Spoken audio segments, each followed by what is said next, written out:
My job is really going to be the timekeeper. I'm going to make sure that everyone has time for questions after the presentations and that we get to lunch at about 12:30 so that those faculty who are working in the Student Wiki Interdisciplinary Group get time to go to their workshop at 1 o'clock. And at that workshop, what they're going to be doing is taking what they learned this morning and incorporating it into their assignments. So I'm the timekeeper. That workshop is at 1 o'clock in LB6. But before we start, I just wanted to frame the seminar a bit. This is part of a Title V FIPSE grant called Making Connections to Transfer. And what we've done here at Queensborough is created a cornerstone community in which we reinforce the academic identity of the students for transfer by helping them see the relationship between their authentic experience in their own meaning-making practices that they bring from all of the communities that they're a part of in their own lives, and that they carry with them to the campus. So we're very dedicated to integrative learning as defined by John Dewey and as used in the Value Project rubric. And we hope that students are connected to the academic disciplines related to their authentic learning and meaning-making practices. This authenticity is built in virtual learning communities where different disciplines come together and build projects together, so very constructivist. And students can use their multiple intelligences as well as their different disciplinary approaches. And they begin to make meaning in a new social context. They're building a new sense of community in this social context here in the academic world, but it's defined by their authentic experience. We've been so honored by Helen Chen, a researcher at the Center for Research Design at Stanford University, who has done a study of our project and is including it in her publication this December with Josie Bass. So this seminar is really dedicated to the presenters who have inspired the work here. Every presenter here has been instrumental in helping us understand how to go about building this identity for transfer in students.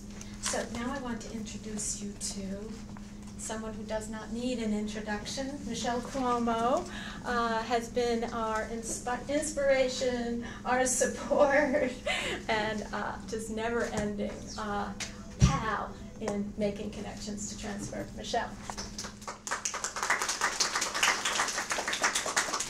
Thank you, Janine.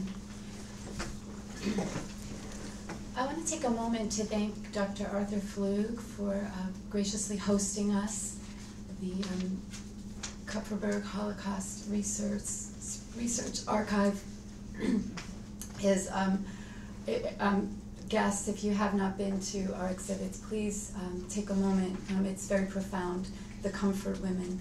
I'm a little choked up when I think about it, and it's always, whenever I find myself in this room, I'm always so drawn to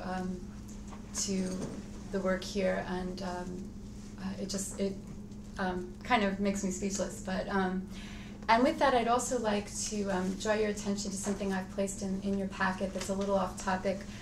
Queensborough is participating in a challenge grant to remember September 11th, 2001. And I hope you might take a moment to look at this Facebook page and participate. If you're interested in serving as a leader of this initiative, you can contact me. It is my pleasure to introduce Judith Summerfield. Judith Summerfield, Dean for General Education at Queens College, is on the faculty of the PhD program in Urban Education at the Graduate Center. Her Texts and Contexts, a contribution to the theory and practice of teaching composition with Jeffrey Summerfield, won the 1987 MLA Mina P. Shaughnessy Prize. She was named New York State Professor of the Year by the Carnegie Foundation. From 2003 to 2009, she served as a director and then as University Dean for Undergraduate Education, and I had the pleasure to serve under her as a very new administrator, and she was such an inspiration to me in her creativity and vision. Her publications include Reclaiming the Public University, Conversations on General and Liberal Education with CUNY Faculty and Crystal Benedicts, and Making Teaching and Learning Matter, Transformative Spaces with Cheryl Smith. I'm very proud to introduce to you Judith Sommerfeld.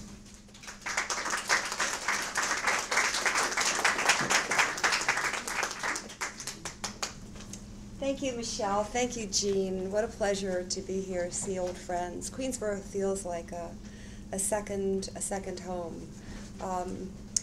I'm delighted that I have a chance to be with you today and to learn from you. My intention when I talked with Jean about this workshop was to come and sit and listen, and then she said, why don't you come and say a few words? So I think you're the experts, and I am going to just offer a few insights, a few remarks from varied roles at CUNY as faculty on the English department at Queens College, and also have been an administrator and have been a creator of a variety of programs over the last 20 years.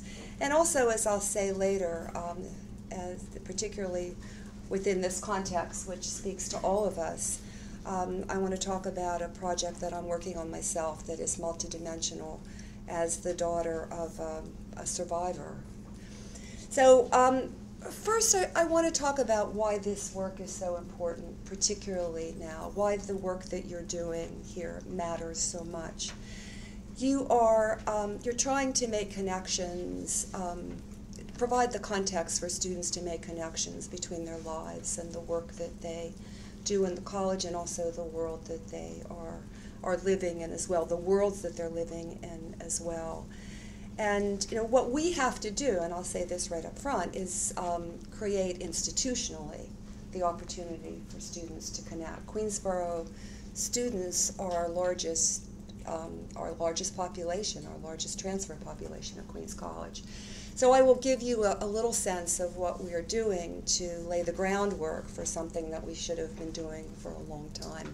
And I think that the ePortfolio project, the project that you're doing now, it's time for us to welcome your students and to continue the work that they're doing with the ePortfolio. So that's my promise to you, that we will work together this year and make something good happen for students when we welcome them to Queens College, better than what we're doing now. But I want to talk first about theory very, very briefly, and Dewey and the Carnegie Foundation for the Advancement of Learning, and the work that's been done, that David Jaffe has done, with the Social Media Project. I mean, this is all the groundwork for what I'm seeing now as a necessary humanistic pedagogy. Dewey's work, Art as Experience, insists that our own human experiences of art or of any material object or culture is foundational to our students, to our education, to the culture, and also to the democracy. An experience is a product, he says, which is a very interesting notion. One might also say a byproduct of continuous and cumulative interaction of an organic self with the world. And much of art, much of the works of art, are the most intimate and energetic means of providing individuals with a way to share in what he calls the arts of living. Civilization is uncivil because human beings are divided into non-communicating sects and races and classes and cliques. So I think that, that as the guiding framework for what we're doing is particularly critical for every day that we work in the classroom, every day that we work with students.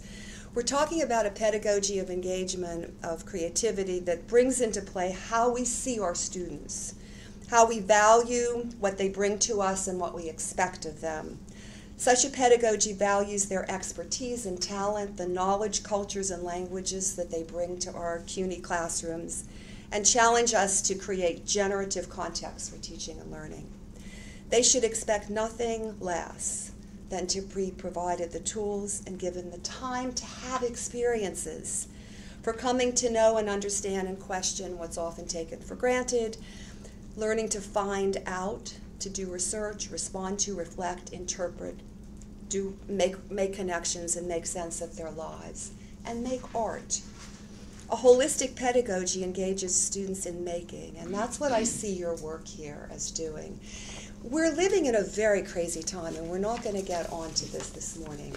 A data-driven, test-driven, numbers world, and we all know that we're in the middle of what could be a profound transformation of general education at CUNY.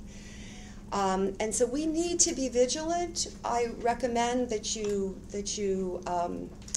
read along with the task forces that have been created at CUNY. I mean, check out the Pathways to Degree website and really become informed. We need to be informed citizens as faculty. You all have campus representatives. You need to talk to them, and they need to learn from us what we need to do for students at CUNY on the ground. So, I mean, that's all I'll say at the moment, but I'm happy to talk more about the Gen Ed project. So I want to move from theory into two examples of practice. One is what's going on at Queens College. We founded at Queens College 2 years ago, actually, an Office of General Education, and I'm serving as the acting dean right now. This is a revolutionary move, and I don't mean with a capital R, I mean with a small r. This notion that general education is this site that has, I used to call it the abandoned lot. That is there are colleges throughout the country offering sets of requirements. Students take them, they tick off the boxes to say that they've taken Chemistry 113. And there was no connection among what it was that we were doing across the campuses. And over the last 10 years or so, we at CUNY have been working on the ground to make things good happen for our students. And we're using the term general education, but we're really talking about the liberal arts and sciences. We're talking about a liberating education. We're talking about giving students a chance to find out what there is that they can do with their lives, and not just take the courses that are required and see themselves at 17 or 18 or 25 as having to sign on the dotted line for a degree that's going to get them a job. So, I mean, this is really hard and complicated work because it's not where the institutions are going. So we're trying to move in another direction, and I think that I think that the work that you're doing, by seeing students as capable of doing everything, is what opens up these possibilities. So at Queens, we are in our third year of a new curriculum. And interestingly, if we look at this historically, it's the fourth curriculum that the college has created. And it's taking a whole college to do it.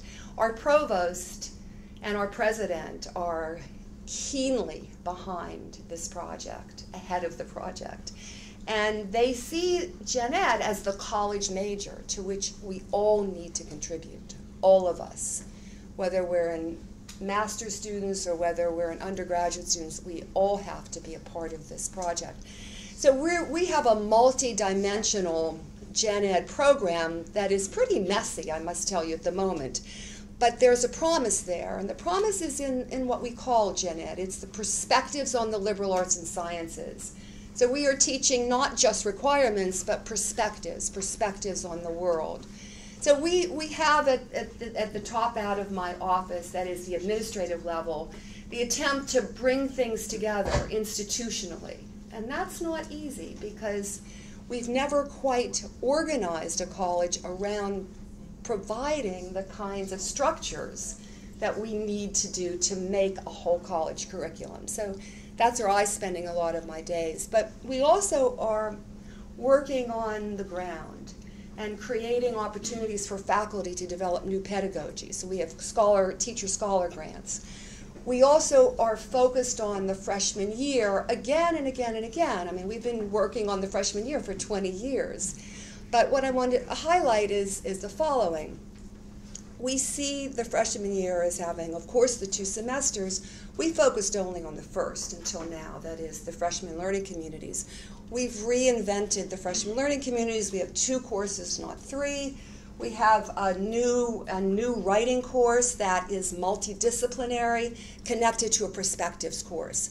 A lot of faculty development, a lot of energy. In the fall, we'll have 1,000 students in these FYI communities. It's the first time we've reached almost 95% of our student body. We will also in the spring have a second semester freshman seminar, which sounds very much like the Cornerstone. And that's where Jean and Faye Wen, where's Faye Wen? There, and Jean and Ava Fernandez, that's where we're going to put the e-portfolio in, right, this year. I did a pilot of the seminar last spring, and it was really phenomenal. I mean, it was better than I ever could have expected. I felt as if the students were leading me. 35 students, we ended up with 34. The idea was that we would open up the doors of the college and have them meet scientists, philosophers, sociologists, and that they would talk to each other and get a sense of what political scientists do. And it was, so each week there was a different cast of character. And the students were riveted because it was like a reality show, a reality TV show. They didn't know who was going to appear and what they were going to tell them about why they got to do what they were doing, because that was part of the assignment, that you say why you got to be a political science. And what they found out was that they could have started as an art major and then decided to do something else. And so this conversation with faculty, which is what they want more than anything. Ava Fernandez did and one of our doctoral students did a survey, a pre and post survey of the students' experience, and what they told to us at the end of their first semester was they didn't know enough about college. They didn't have the opportunities to talk with faculty that they had expected. They didn't know what they were doing. Now, I taught this seminar, and it was a great gift. I'll just tell you one moment that stands out where one of the students, I would have them say their name at the beginning of the class. If you imagine a class like this, it's hard to get to know 35 students if you meet once a week. And so they would say their name, and they would say something about themselves.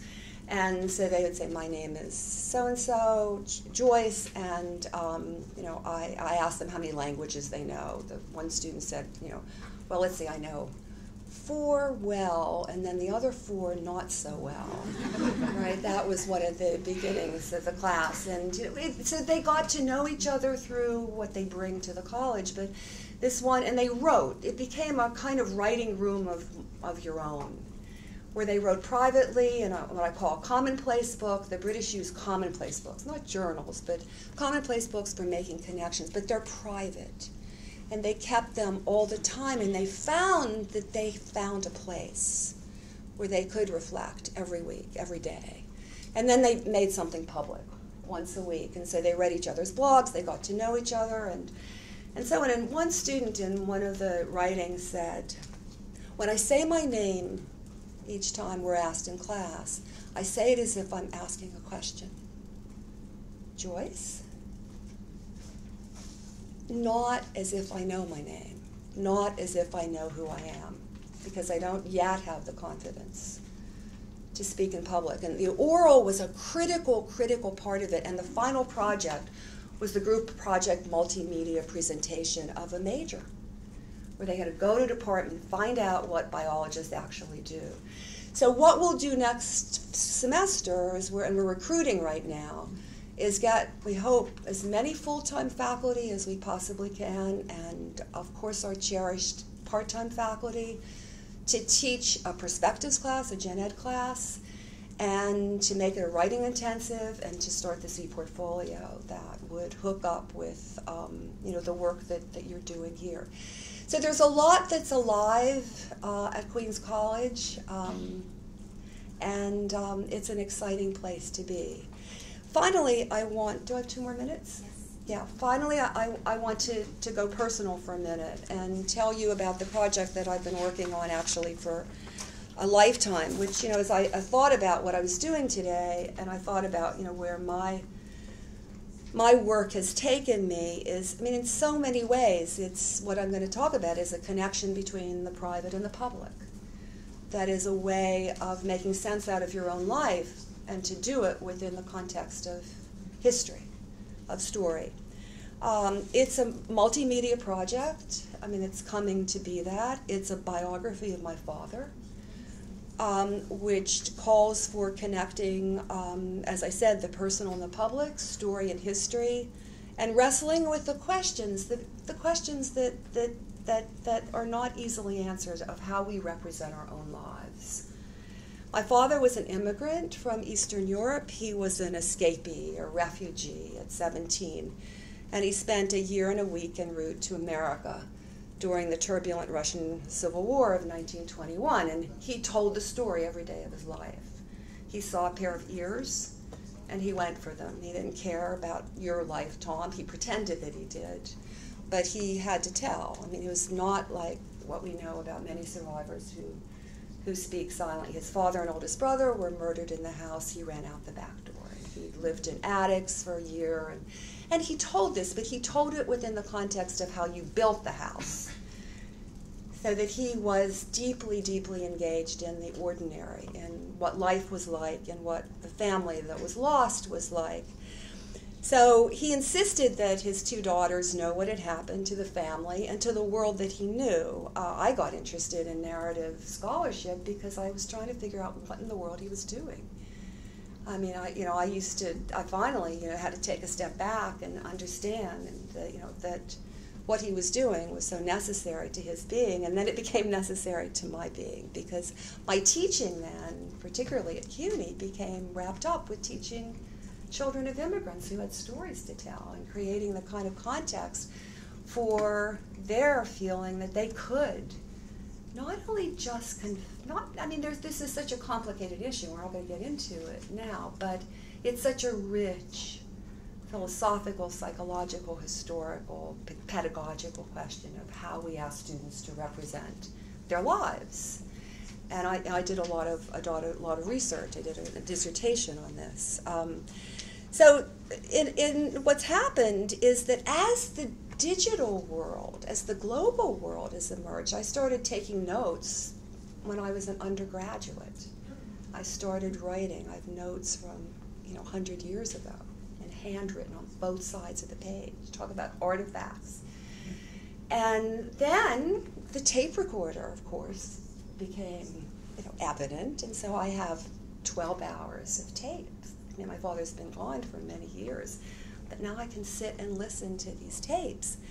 And then there are photos, and then there's a shoebox of 350, 400 letters that just kind of emerged.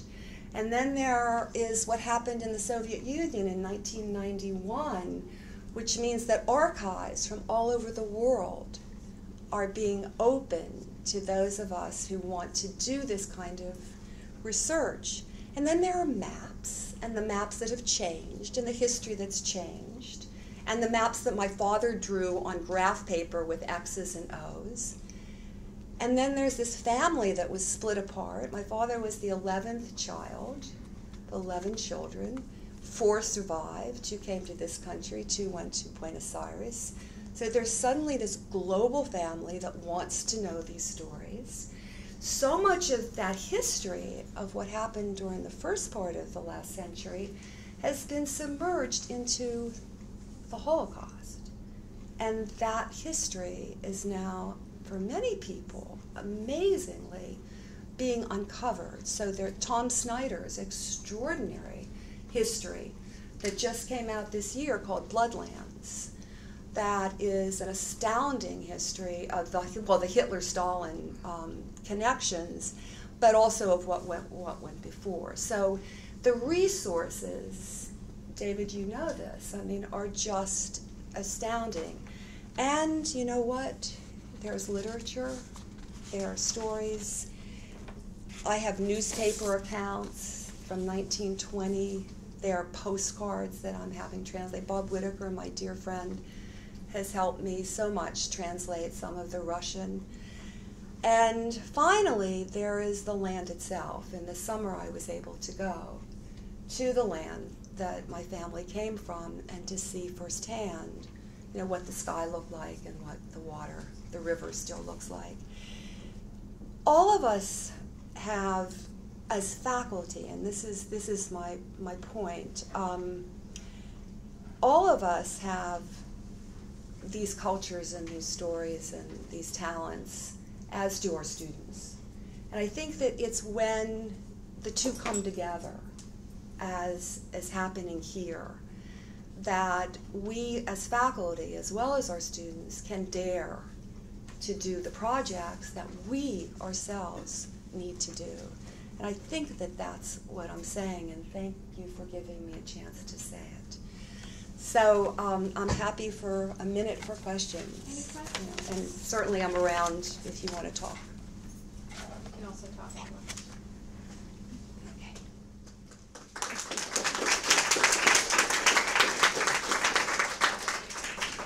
Thank you, Judith. I think I neglected to properly introduce some of our guests today. We have partners from Making Transfer Connections. Gina Foster and Robert Whitaker of Lehman are here, and Carolyn Henner and Mercedes from LaGuardia are here, and Fei Wen from Queens is here. So these, in addition to our speakers, these colleagues have been very influential to our Making Transfer Connections activities on our campus, and I want to invite everyone who's interested in learning more to let me know, because each semester, last year I sent out several notices about our Making Transfer Connections activities at LaGuardia, and some of you participated and I think found it very, very meaningful. So I hope more of you will join us and learn from our esteemed colleagues this year. Our keynote speaker is David Jaffe. His talk is entitled Learning to Look, Artifacts in a Material Age. He is professor and head of New Media Research, Bard Graduate Center. He holds a BA, MA, PhD from Harvard University. His appointments include Department of Social and Cultural History, National Museum of American History, Smithsonian Institution, lecturer, Princeton University, Fulbright lecturer, University of Tokyo, professor of history, City College, and the Graduate Center. His fellowships include the Metropolitan Museum of Art, Winter Thur Museum, Huntington Library, American Antiquarian Society, the Smithsonian Museum, Charles Warren Center, Harvard University. Dr. Jaffe's new book is A New Nation of Goods, Material Culture of Early America.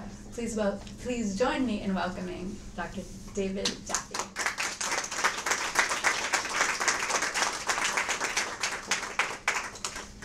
I have several electronic devices to connect. So.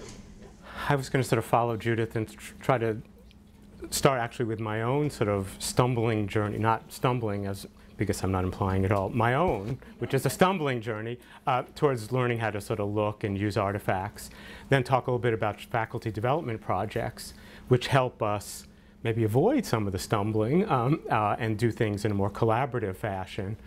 And then talk a little bit about my recent work with students at the Bard Graduate Center, so sort of move from personal to faculty to students. When I visited the Bennington Museum several summers ago, I not only made the acquaintance of James Wilson, the first American commercial globe maker, but more significantly, I really learned the unique power of objects to tell a story that was not available to us from a textual record. Now, to be frank, I was trained as a traditional historian, and paper, text is really what you trust. And I've been sort of, as you could hear from the litany of fellowships, I've been on this sort of, not having learned this in the proper channels, I was trying to learn on my own really how to use museum and other collections. But I came that day actually to the Bennington Library to be really honest, to use their documentary record. One of their curators had really collected a wonderful archive of various Vermont furniture makers. So I was really fairly narrowly focused on that. But when I wandered through the gallery, where there was a wonderful exhibit on sort of Vermont treasures of material culture, really early history, I saw several things that made me understand better how artisans and consumers imagined their world. First, I was really struck by a large neoclassical sideboard, as you see here, with a graceful bow front here, and sleek lines, looking, if you're not a real connoisseur, looks more like a Boston piece rather than something that was actually made in Windsor, Vermont. So again, it's really very significant that it's not a sort of metropolitan item, but rather it's a provincial item, and you sort of wonder how did this sort of transfer of culture occur? Because I'm really a cultural historian, I'm not a furniture connoisseur or a curator. No, I'm not trying to be facetious in that, but I have, you know, some things I'm really interested in, and then I'm interested in the questions and the details that get me towards that purpose. But still, I have to learn how to get there. At the other end of a room, I noticed a wonderful, and one of the reasons we know that this is actually a provincial piece and that the cabinet maker actually didn't make this. He probably made one sideboard a year, is if you look at these shells, they are actually, 3 of them go in one direction and the 4th one is upside down. So what this tells us is, and for that matter, the top piece, this banding and stringing only goes around the front and not the side. So this person was actually trying to save material. And because he didn't have the fluency in making something continuously in a Boston shop, you can see some of these details of the execution were not quite perfect. At the other end of the room, I noticed this incredible musical tall clock built by a Rutland clockmaking partnership. The timepiece boasted a calendar wheel, a moon dial, and it played 7 tunes, one for each day of the week, as well as a psalm on Sunday. So these already were really intriguing me. And so again, it was the power of objects. Without really understanding, I hadn't read the folders yet, so I didn't really know what they were about historically. I was just struck by the power of these large scale, you know, this is about, the clock is about 8 feet tall, 7 feet tall. And then I turned around and I noticed this massive desk and encyclopedia-filled bookcase dominating a whole corner of a room. The museum staff had recreated the interior of an early 19th century Vermont home. I inched forward. I'm really still struck by text, so I sort of read the captions, and I learned that this desk was owned by James Wilson of Bradford, Vermont, a town quite far along the Connecticut River. And they said that Wilson was the United States' first globe maker. And one of Wilson's early globes sat in that plexiglass. Actually, at this point, it doesn't sit in a plexiglass case, but when I was there, it did.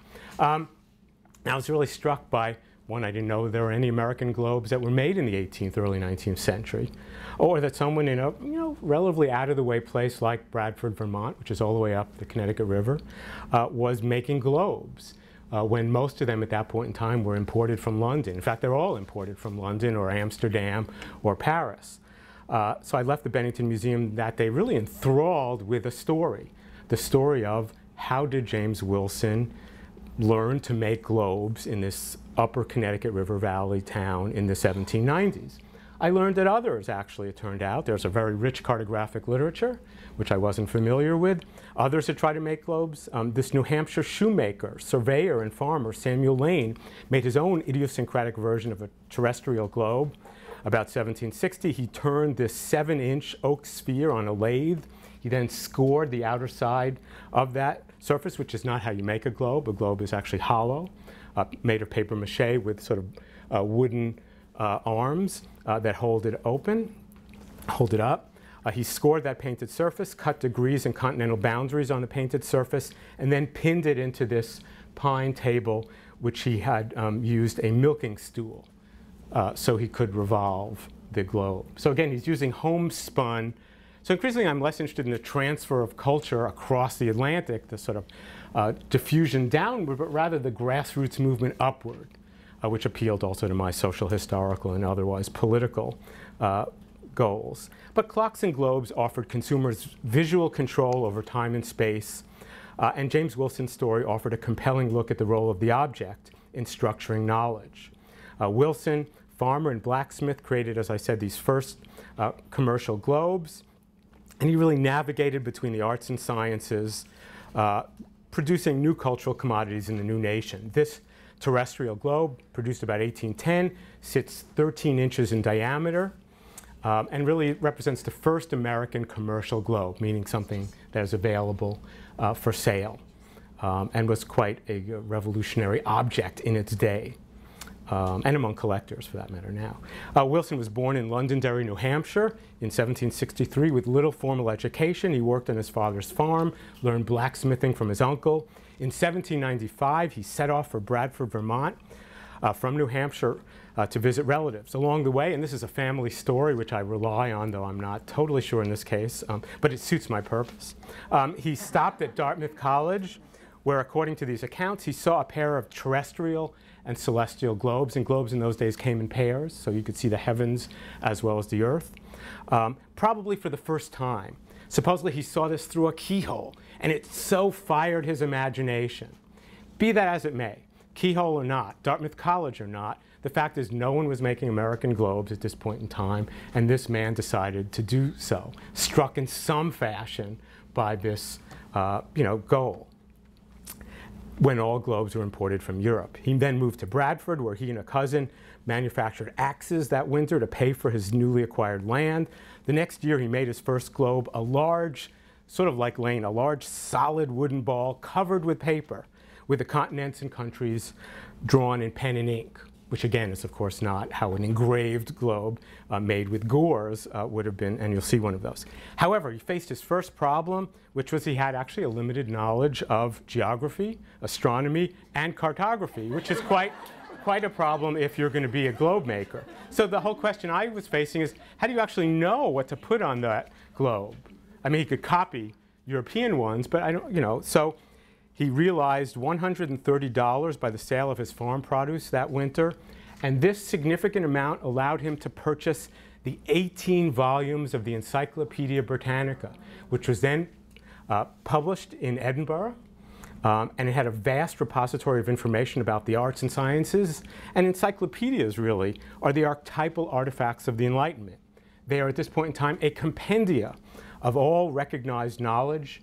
They made that knowledge available through print, and he was able to purchase this encyclopedia 20 miles away from a local bookseller. So it really tells you about what I actually call the village enlightenment, that there's an availability of knowledge in print, even in these remote areas of northern New England. So it's really, and this is actually the gores, this really tells you how to build a globe. So there's really a diagram, a template. His next hurdle, so he, at that point, built this desk and bookcase to house his encyclopedia. This is his encyclopedia that sits in the Bennington Museum. His next hurdle was engraving on copper. He approached Newburyport's master engraver, John Akins, whose tuition was too high for him to pay at that point in time. So then he walked, supposedly, to New Haven to meet Amos Doolittle, who was the engraver of the two maps in Jedediah Morse's Geography Made Easy, the first American geography text. And then the physical construction of his globe came. He used his original solid wooden object as a model. He covered it with paper. He glued the various layers together. He traced the continental outlines, cut the paper into hemispheres, and then glued those hemispheres together. He spent nearly a year engraving his first large copper plate, only to discover one and he's moved an enormous distance. One final problem, the projection of meridians in true proportion onto a spherical surface. In other words, the problem of how do you take a flat object and put it on a round surface without losing the proportions. He looked towards Boston for assistance. He went to visit Jedediah Morse in Charleston for additional training, and then began new engraving. He built everything himself, his own tools, his lathes and presses. He mixed his ink. This is actually his recipe for ink that I found in the University of Vermont archives on the back of actually a spherical gore of a globe. So this really tells you he's taking these map surfaces and then using them for a writing surface. By 1810, he produced his own globes. And you see here a new terrestrial globe on which the tracks and new discoveries. And he, like everyone else in the late 18th, early 19th century, is totally fascinated with Captain Cook. So you see here, it sort of describes this is where Captain Cook met his death. He opened, so by 1810 he produced his first globes, terrestrial and celestial ones on a paper core suspended in a birch frame with turned legs. And you can see here at this point in time, the eastern part of North America is far more detailed. So again, it's a geographic knowledge. And I've looked at a series of these. I've tracked these down throughout the eastern seaboard, really. And this, this information does fill out in the early 19th century after Lewis and Clark and other geographic discoveries, though I'm really not. So, and what's interesting for us is his globes have far more information about North America than the counterpart European ones, which is why they become these prized. And in his advertisements, he thumps really hard on buy American, basically. Don't buy European globes, just like the geographers and others. So it's really a very fascinating early nationalist. So when I was giving a talk about this a few years ago at the Winterthur Museum, one of the students came up to me and said, "Have you ever seen our schoolgirl globes?" And I said, "No, I'd like to. What do they look like?" She said, "Well," so we went into the collections, and this is again how objects begat stories about other objects. Took me into this gigantic series of 230 rooms that Henry DuPont built for a museum. And these globes were made around the same time. This is by Ruth Wright of Exeter, a student in the Westtown Friends School. It's really about 1815, and it is basically the size of a grapefruit. It's sort of stuffed with filler, actually sort of wool, and then the details are both embroidered as well as pen and inked on them. And there's a whole series of these made really at the same time. In fact, these domestically made embroidered globes date from before Wilson's first product. So it's really printed or fabricated. Wilson's globes are really significant, as well as Wright's globes. These fabricated forms make manifest the nation through various educational and cultural activities. And Wilson and his circle turned out to be a whole series of cartographers in this somewhat remote area, which really was the center of American cartography for a decade or two, making maps, making this chronology delineated to illustrate the history of monarchical revolutions. This is the entire history of the world, from Adam and Eve all the way through to the British and American empires, with sort of Native Americans in the cartouche in the corner. So again, it's a visual representation of the history of the world made in the early 19th century. And finally, just to finish in terms of thinking of the economic, this is a 3-inch globe made by Wilson that I found in the Library of Congress. And so he's making these large-scale globes for middle class, upper middle class homes, but he's also making these smaller ones for more modest collections. There's less detail, but you too can then own one of these cherished items, which also becomes an item of domestic furniture, really, too. In fact, they are forms of paper, wood, and metal, which goes back to his blacksmithing career as well. So I was really interested in thinking about this, and really part of my own training, part of a larger pictorial turn where historians and other scholars begin to look, I think in the last 2 decades, much more at material and visual evidence. Part of this is the vast expansion of pictorial archives on the web. It is just much easier to find things, to prep yourself, and then also to take away information after a visit. Scholars of visual culture, part of really a larger cultural turn, have urged us to consider this pictorial turn as an antidote to textuality, to rely more on sensory experiences and material artifacts. Visuality itself has emerged among art historians, going really beyond a history of studies of artists and art objects, canonical forms, to explore the ways more that vision itself is a socially constructed, historically constructed activity. Jonathan Crary, Michael Baxendale, Martin Jay, that vision is not merely natural, so it really becomes a history of vision rather than a history of certain objects. And that, of course, allows us to expand our horizon of what we think of as visual materials, what we think of as material artifacts. Scholars of material culture have embraced the study of the artifact, along with the text in these recent contextual studies. And I'm thinking even in material culture, John Stiles has written, objects enable the social world to happen, and we need to pay attention to what objects do and how they work. So again, it's not just their existence, but how do they operate in a social world? How do they operate as social? Rather than just thinking of them as social markers of status, like a black box. I have one of these, so this proclaims my middle classdom. Okay, that's cool, but how does it actually operate in that domestic setting? Or expanding, and colleagues have done, working with students, thinking about student possessions or anyone's possessions and how do those operate, whether they be sneakers or anything else. But still, I question how many historians, and here I'm thinking my own disciplinary practice, engage visual material objects as mere glosses on a narrative, still based primarily on textual evidence, with the artifacts really tossed in, sort of like those textbooks, where there's a main narrative and then there are pictures on the margins. And that's exactly what they are. They're pictures on the margins that illustrate a main text-driven story. And students very quickly puzzle out what's important and what's peripheral, and they, ergo, spend their time accordingly. Long ago, I was inspired by the writings of Michael Baxendale on the period I, regarding the painters and paintings of the Italian Renaissance. And he really wrote, a society develops its distinctive skills and habits which have a visual impact because this visual sense is the main order of experience. And these visual skills and habits become part of the medium of the painter. Correspondingly, a pictorial style gives access to the visual skills and habits.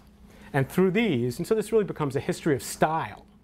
Style gives access to the distinctive social experience. So really, materials matter. Objects matter. Thinking about the tactile nature of this 3-inch globe, the fact that I can turn it, the fact that I can sort of touch it, means I can hold the world in my hand to someone in 1810, and that becomes very meaningful. How do we understand how this object might appeal to an eye? How do we understand, how do we historicize this chest of drawers? Why does it look the way it looks? What's going on with those ovals, for instance, that I was really struck by? Now, one, I could use those ovals to tell me where this was made because there's a certain shop practice, and if I trace a series of corresponding objects that all look the same, that tells me maybe they were all made by the same maker or in a shop that had certain, shop practices. But what about from the consumer end? It's sort of a high-style object, but what did someone in 1810 think when they put this into their room? How do I sort of figure out how it operates as a material artifact? Well, we can scan pattern books or other contemporary pieces of furniture for clues, but to assess why certain designs are made, we have to think about the tools that are available on a cabinet maker's bench. Like why something looks the way it does is because I have certain tools that are available to me, and so I can push my design in certain ways and not in other ways. And also be cognizant of the knowledge and experience embodied in the maker's contact with the wood. How certain designs will be made when I operate with those tools. So again, what I'm trying to say is these objects don't exist just as social markers, but they have material presences. And that's why we have to learn to look, because we have to figure out why things look the way they do, rather than looking at them as a black box that bears a totemic meaning that we can sort of carry around, but not really understand what goes on inside of it. How do we understand how a Windsor chair makes? It can provide us insights about the changing division of labor. A Windsor chair is a simple form basically based on the seat, where everything is sort of jammed into that seat, whether it be the legs or the spindles. And that's what holds it together compared to, let's say, a fancy chair, which is much flimsier, but is actually, in this case, more elegant because it has gold leaf on it, which could be put on with freehand painting, which would make it more expensive, or it could be put on with a stencil, which would make it slightly cheaper. If I was a connoisseur, I would tell you that I put the Windsor chair together with a fancy chair, and then you get the Bagat, you get the Hitchcock chair, which is one of the first factory-made chairs, which has elements of both. It's got it has a seat has a seat where everything is tacked into. In 1820s, Lambert Hitchcock sets up a factory in Hitchcocksville, Connecticut. And again, sort of back to my sideboard, he doesn't bother to even paint the gold striping on these legs all the way around, because this is going to go in against the wall. So why bother to waste the time and paint when no one will ever see it? On the other hand, he's one of the first to use a stencil which says L. Hitchcock, guaranteed. Warranted, I think, warranted. So it's the first guaranteed object, because it's not going to be distributed locally. He's not your local cabinet maker where you go in and buy something. It's going to get shipped in barrels throughout the US and the West Indies. And so someone using it is not going to know, be able to walk it back to his shop if something happens to it. So again, it tells you about the long distance trade. It tells you about the market revolution. You could use it for lots of intellectual queries, but you have to know what the questions are you can ask of these objects. The objects don't speak, without questions being asked of them. And so that's why this matters. Why does it also matter? I mean, you can obviously tell I care about this stuff, but that's aside from a pedagogical purpose, that visual and material things. Now new technological change makes it easier to use images and other primary sources to teach history. Why do we use images in the classroom? So now I'm sort of shifting to this. This is a project I did at City College a while back, part of a Visible Knowledge project that was wonderfully supported throughout CUNY, and there were both the LaGuardia groups as well as Borough of Manhattan Community College, and then a City College and Grad Center clump. And my project was really thinking about how do images and objects become powerful means of engaging student interest. We know we want students to be provoked and enthusiastic, but rarely do images, as I've said, really move to the center stage. Visual materials are too often used as presentational props, or as, just like mine, a slick PowerPoint shown in class. It might transmit information effectively, and we could argue about that, but it really fails to capture the interactive possibilities of images and multimedia. So I guess what I'm saying is it's really cool to keep the students awake. That is one of the goals we have. On the other hand, once they're awake, what are we trying to do? How are we trying to get them to look? Will our students have the tools of visual and material culture analysis to make a critical use of these? In other words, these resources are more and more available to us, and they're more and more available to the students. And we assume the students are immersed in this sort of graphical medium, but that doesn't mean they have critical skills to interrogate those graphical materials. They're just sort of surrounded by them.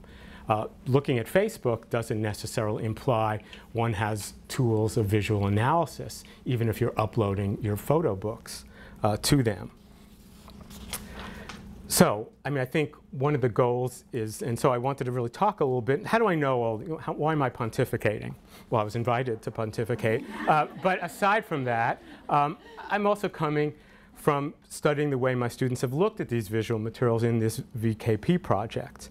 I collected evidence of student learning for several years with online viewing assignments in as you saw there, an urban culture course. And from the start, the students were eager to look at the images.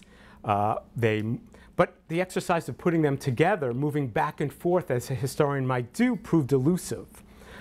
Many students offered suggestive readings of individual images when I would show them, but they couldn't make connections from image to image.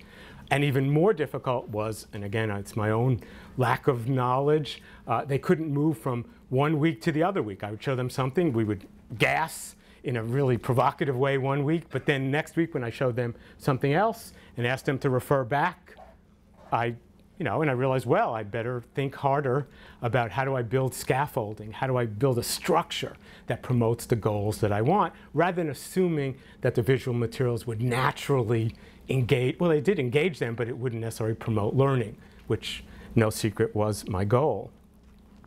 So let me just go through some of their responses here. I asked students to look at this 1941 Seymour Fogel mural, which is actually in the Social Security Administration building from 1941. I asked them to describe what they saw. One student, Henry, said, "The painting Industrial Life by Seymour Fogel echoes in an urban industrial society. In the painting, we can see 5 men at work. The artist is trying to project a sense of economic labor values that all America should follow and be aware of. Labor and industrial is seen as one. The viewer in 1941 should have seen this painting as a positive step for his country. In the painting, different labor is being introduced. The colors of the painting are flat tones. Drawing is simple. The artwork, and this is really interesting, was being in the Washington, D.C. Health and Human Services building, words to encourage the people to underline, strive forward. And most students followed Henry with general comments about the industrial character of the objects. They referred to the image's visual qualities, its historical significance, but they were really unable to weave the parts into a larger whole. A few students expressed more complicated understandings of the images as visual constructions. Olivia said, "The portrayal of industrial work in a romanticized light." Arthur commented that he connected them to other New Deal and World War II era art. And yet, like many other students, Arthur didn't raise relevant questions of patronage or audience, which were my goal. Henry attended to placement. And even when they offered sophisticated understandings of the images, this is what I had earlier said in a general tone, they didn't really connect those visual readings to text-based course materials. Okay, so I could easily just lambast them as these are poor execution by students, and they didn't glean my larger, more sophisticated pattern.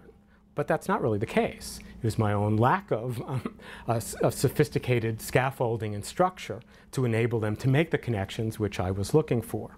So I was really sort of interested in moving towards using an online archive. And this is just a front of one where I started in a recursive fashion getting students to look at two images, then look at read a series of texts, meanwhile using Blackboard to offer provisional intermediate readings of those images, and then in some ways adding the text, layering them on top of each other, and then at the very end going back to the image after they have really read a series of texts and other images to really return recursively to what they saw. So really, and the very best ones here had a really self-reflective tone to them. They really, because what I, again, was ultimately interested in, if I could get there, was a sort of metacognitive process of having them thinking about their thinking.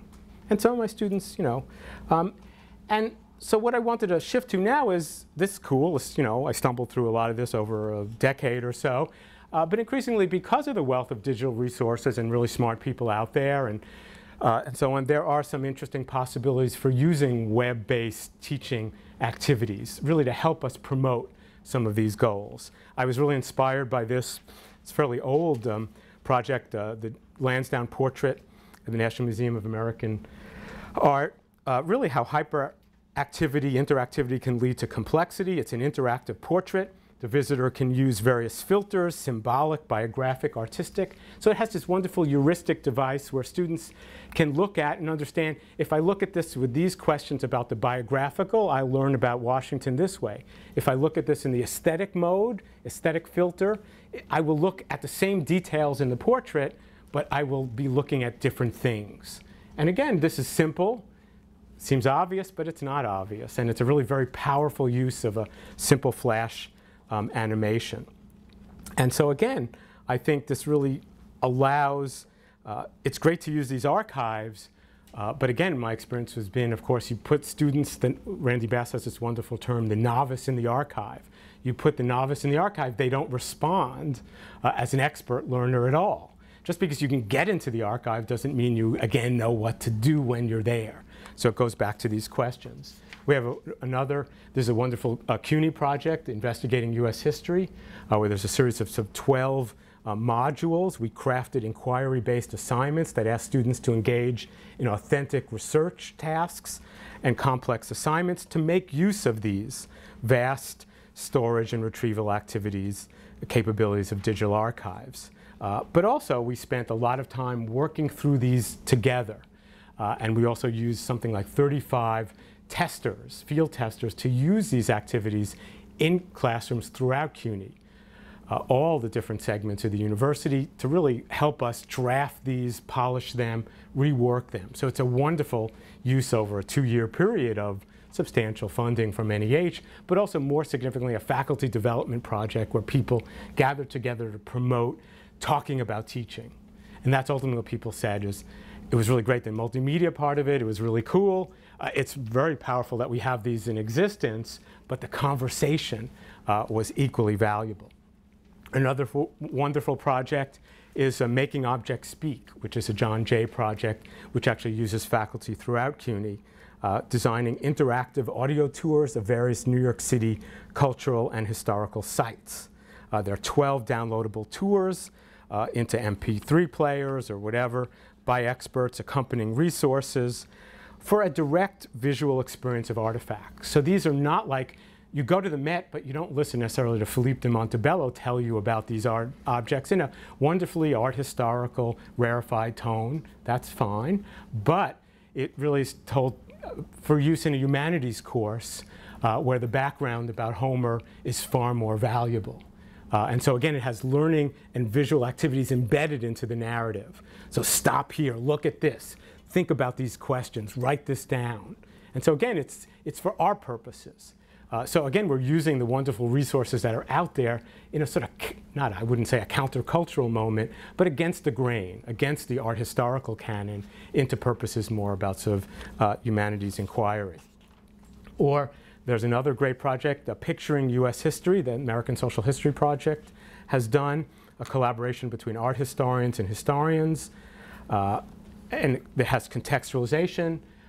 It has my favorite image. This is my favorite part of it, where a series, high school teachers, college teachers, museum curators really pick their favorite object, not just to tell you why it's famous or why it's, but how they use it in a classroom, how they use it in a teaching context, which is far more valuable. Again, we can find all these things, but then the trick becomes, how do I use this in my classroom, which is why the Investigating U.S. History. There's all those great resources in the Library of Congress, like the evangelical culture one I showed you a few minutes ago, but I wouldn't know at all how to use that in my classroom. So it becomes a really, so this is a very useful way to use these portraits of Sojourner Truth, or mine on these Native American portraits. Then there's also an annotated guide to various web resources, which is really important too.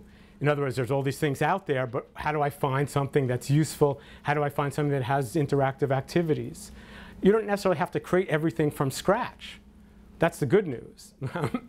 There's lots of pieces that are really available, and one has to learn where they are, what's useful for what I want to do. It's not what someone else wants me to do. It's what's the ecology of my classroom? What's my students? What am I looking for? Also, then finally, the richest part of this is just lessons in looking. And we have a series, actually 2 of them are up here now, White into Black, Seeing Race, Slavery, and Anti-Slavery in Antebellum America, which really works through these daguerreotypes of Frederick Douglass, as well as the Greek slave, Greenough's The Greek Slave, and moves through looking at comparable images that contextualize the Greek slave. What are other, what's it mean in antebellum America? Not to look at it as an art historical masterpiece, but what's it tell you about antebellum culture? Then it helps students really by these pop-ups, what's the symbolic activity going on here? How do you read this? How do you decode this? It's very foreign to many of us, maybe not all of us, but many of us. So again, and so the students can do this on their own. In other words, you mouse over, and then we look at, again, these sort of comparable images here of this William Sidney Mount. And I'm moving through this very quickly. This takes a lot of time to go through, which is one of the problems of using it. It takes more time. And we could talk about that. And then finally, ask the students to decode on their own. So again, it's modeling a visually based, it's sort of like having one of these really cool people like Josh Brown or Sarah Burns come to your class and do this. In other words, I can watch them do one of these performances, but I can't do this myself. But it's really nice now I have someone modeling this for me, and then I can have my students work through at least some of this. So this Picturing U.S. History is very cool. Another area which I'm going to skip over is really immersive environments, which again is something that's more and more important. And the Lost Museum is another American social history project. It's a virtual Barnum museum. Because it's quite old now, it's a small virtual museum compared to, and there are other activities now. The Hypercities is a wonderful project coming out of UCLA where they have various mapping. And again, the geospatial is something maybe we could talk about later in terms of geotagging and really using maps increasingly via cell phones. Again, it doesn't have to be. And so this hyperactivities map uses interactive digital spaces for exploring, learning about, traveling to the great cities, uses the Google Map API with an innovative interface and a database you can drill down. And now some of the New York materials, you can actually overlay a whole series of maps of New York from the 17th century to the present. And so to move through these spaces, the New York Public Library has also a sort of georeferencing tool where you can take different maps. It's a map rectifier and overlay different maps so you can actually switch back and forth from the present to the historical. And so students can suddenly see, if you want, how Manhattan got built out or what used to exist on a space. You can then embed documents into that.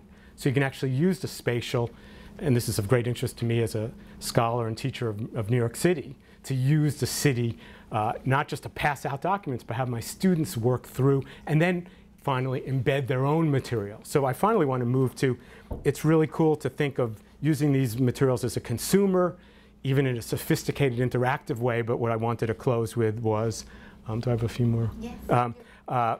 Thinking about students as creators of this multimedia material, which 10, 15 years ago, 20 years ago, when I started doing this, and I taught a historian in the computer course at City College, and we worked in Front Page, and we spent a whole semester making a few web pages, and it was really exciting, and I'm very proud of that work.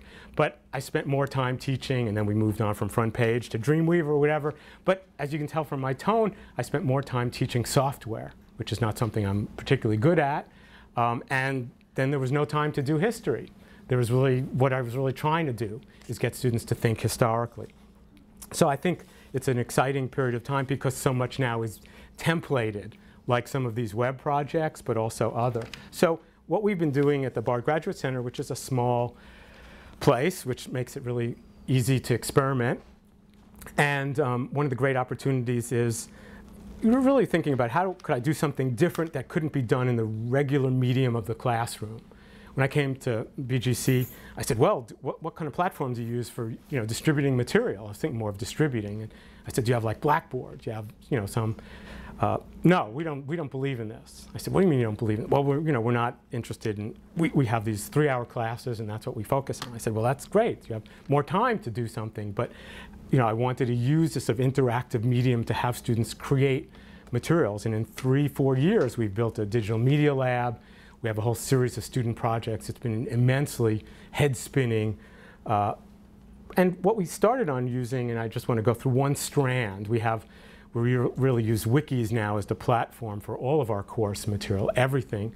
And my students embed their weekly presentations on the wiki. It becomes this archive that they build out. We've also been using Prezi, which is a sort of PowerPoint type presentation tool, but sort of more on steroids. And that's a really one I haven't even launched into that. But what I've been investigating is digital exhibitions. My students primarily are going to be going to the museum world, historical archives, and so on. And so I think it's really great that they write papers. I don't want to take, I don't want to say anything against papers. I assign them. But I thought, well, these are students who are working with visual and material artifacts. They're going to be working in museums. They should be learning. They should be making exhibits, things that they can actually also, as they caught on very quickly, can embed in their resumes and then show possible employers, which they caught on to much faster than my colleagues as to why this was. Because there was great nervousness about we're moving away from the traditional paper and what's the sort of academic rigor, I guess that was the term that was thrown about. So let me, I can talk more about that later. So what we settled on to start with was this digital exhibition tool, Omeka, which is developed by the George Mason Center for History and New Media. And it really provides teachers, librarians, actually it's being used far more by library community than it is by the museum, or certainly by the academic community. But I was interested in having students curate their own virtual exhibitions in a far easier way than the old way that we did of making web pages. So we started in the fall of 2009, a course on the material culture of New York City that you can see here, and I asked them to do final projects. They had to go through all this reading that I assigned, lots of site visits, but I really wanted them to do something different than the, so some embraced the possibilities. And so you can see here, basically, it's a database. It's more of a database than anything else. You put objects into the database. You then can build collections out of that. And then at the very top, you can then pull those objects with all the metadata that you've created into an exhibit space. It's easy to do. It's not the slickest looking exhibition, and I'll get to that part. So that first year, one of my students, and to be honest, I'm showing you the better projects. So I should be really upfront with you that there are some ones that are less than wonderful. But these are the two I show you.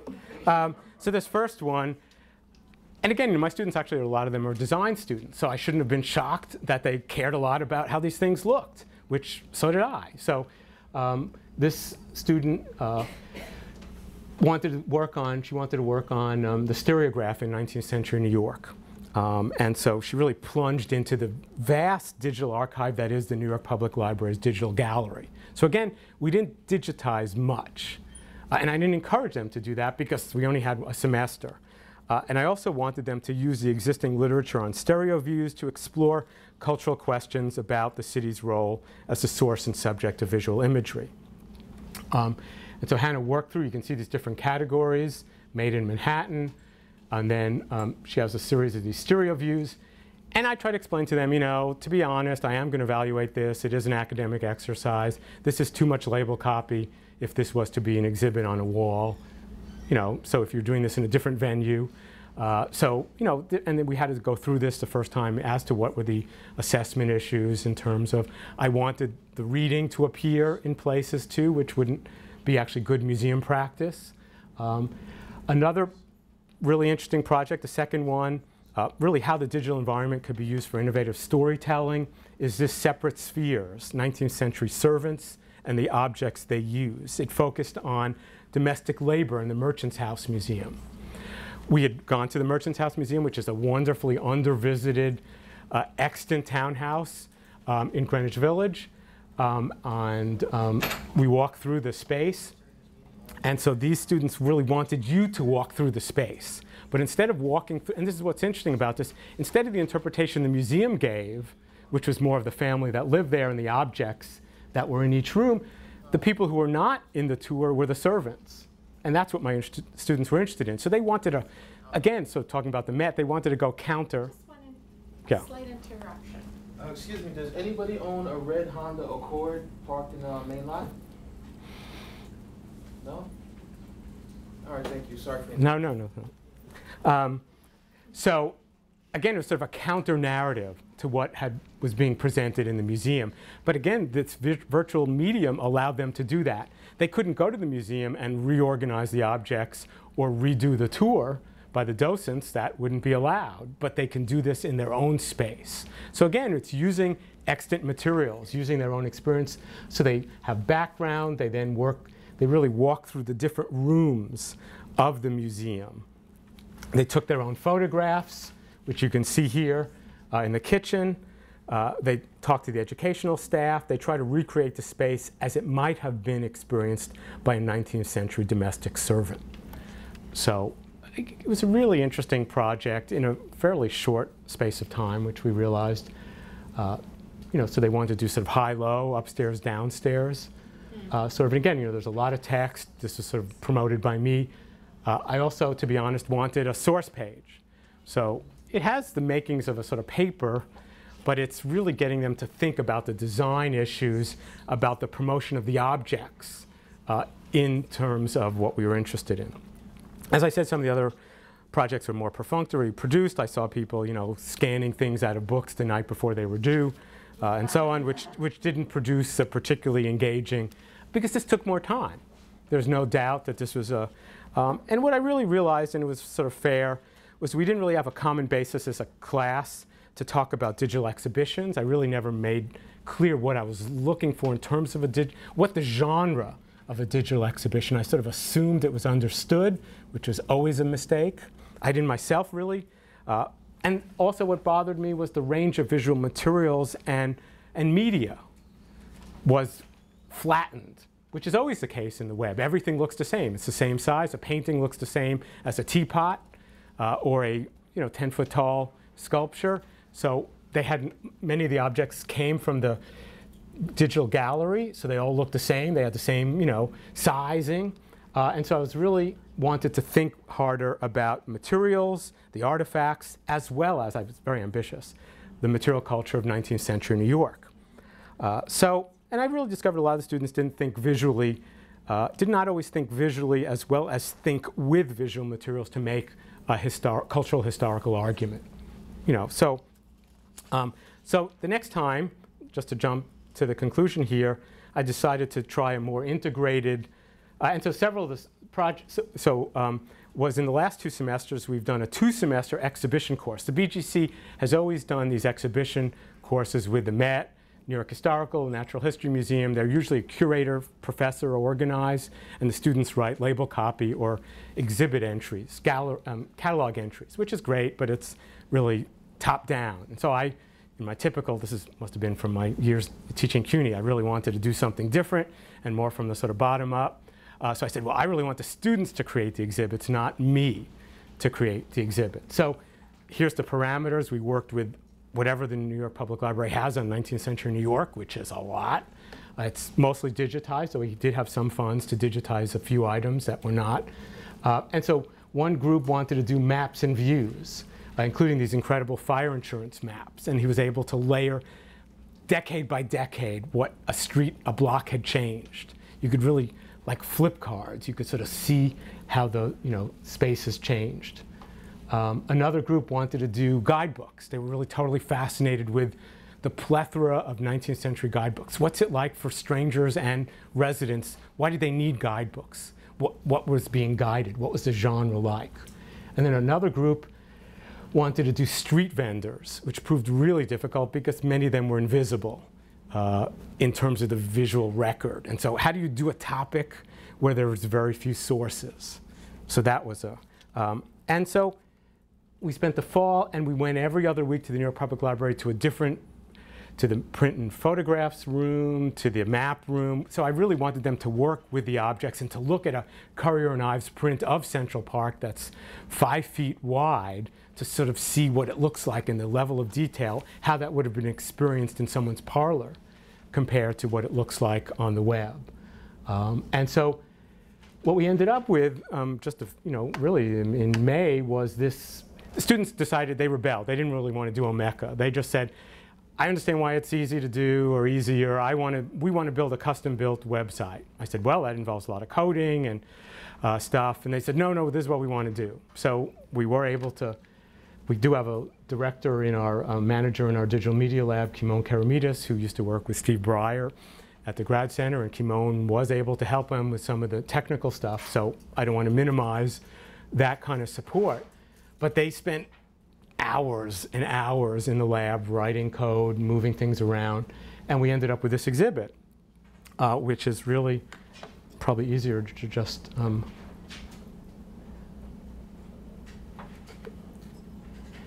and what I think is really interesting here is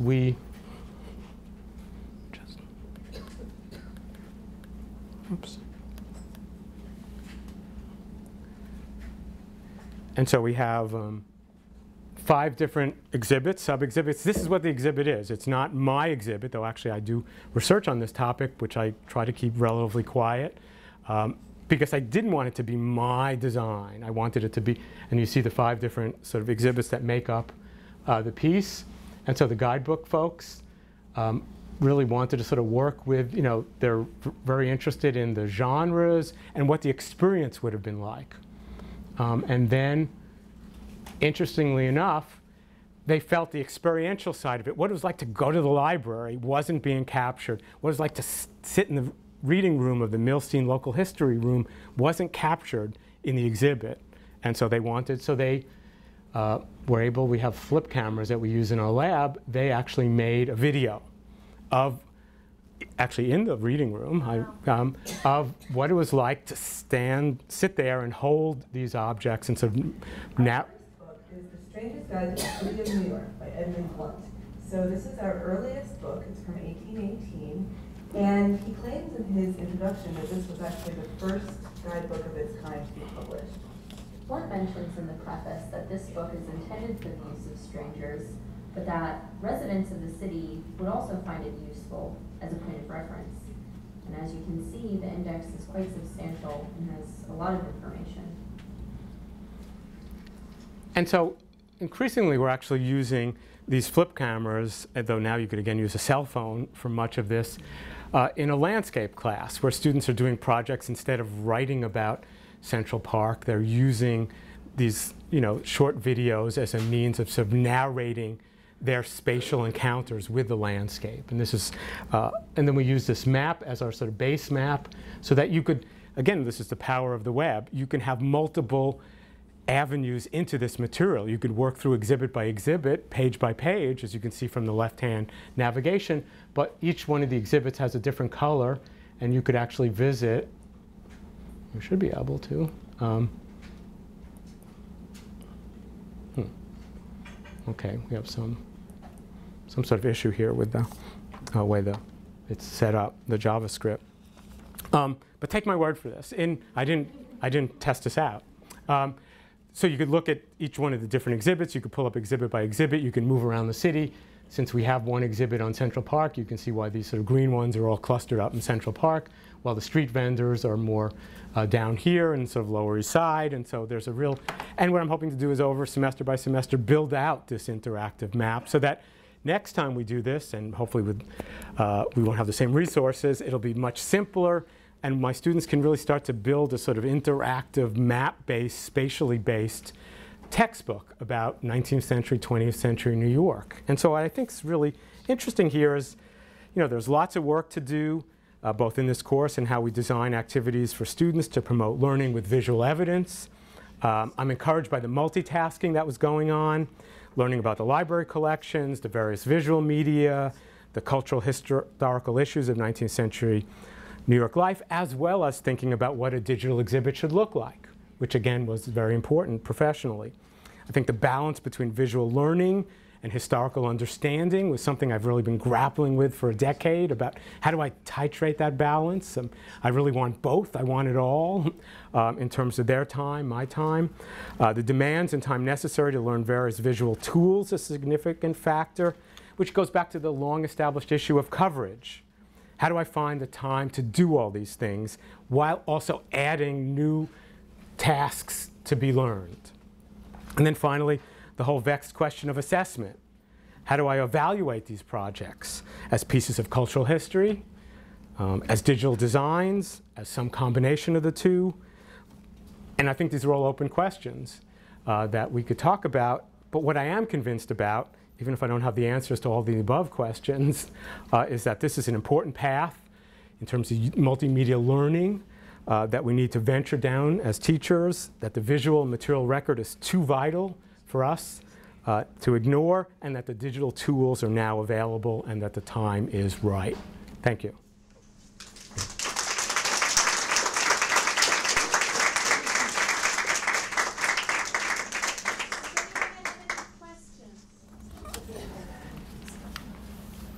Apropos of some of the questions you had, how do you fit it all in? I would think that's among the most challenging.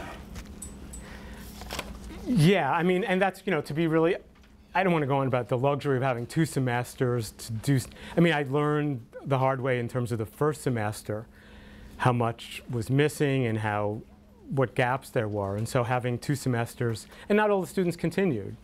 So it really was. And then again, what I was really impressed with was the last 2 weeks when they built out that website. This is something they really wanted to do for professional reasons, so they could put on their resumes.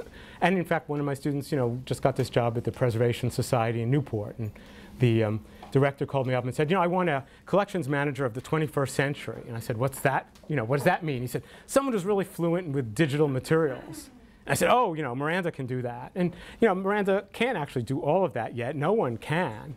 But the fact is you start to know where to go and who to ask. So the students were very willing to go with me on this sort of somewhat open-ended journey, which is a tribute to their willingness to learn, but also their conviction, and so the way I teach, that we're sort of doing this together and we'll see how it goes, and a certain spirit of generosity. I would do things differently next time. And second, I know because you have significant projects too, you know, we didn't have to digitize things. We really could just build, the metadata was all there from the New York Public Library. It made it very easy to sort of suck the images, FTP them off of their server, and so there's a lot of the production part of it just got imported straight into. And they didn't have any problems with your students using this and FTPing it and stuff? We had set this up in advance, and it's listed initially as a BGC NYPL project, though,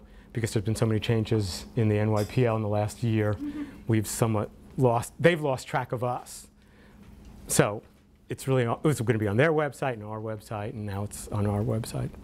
But those are more the institutional, yeah, so the institutional, you know, we didn't have, the Bard Graduate Center, unlike, let's say, some of our other institutions that do material culture, Winterthur Museum, or, we don't have our own collections. So we are entirely dependent on the MED or NYPL for their stuff.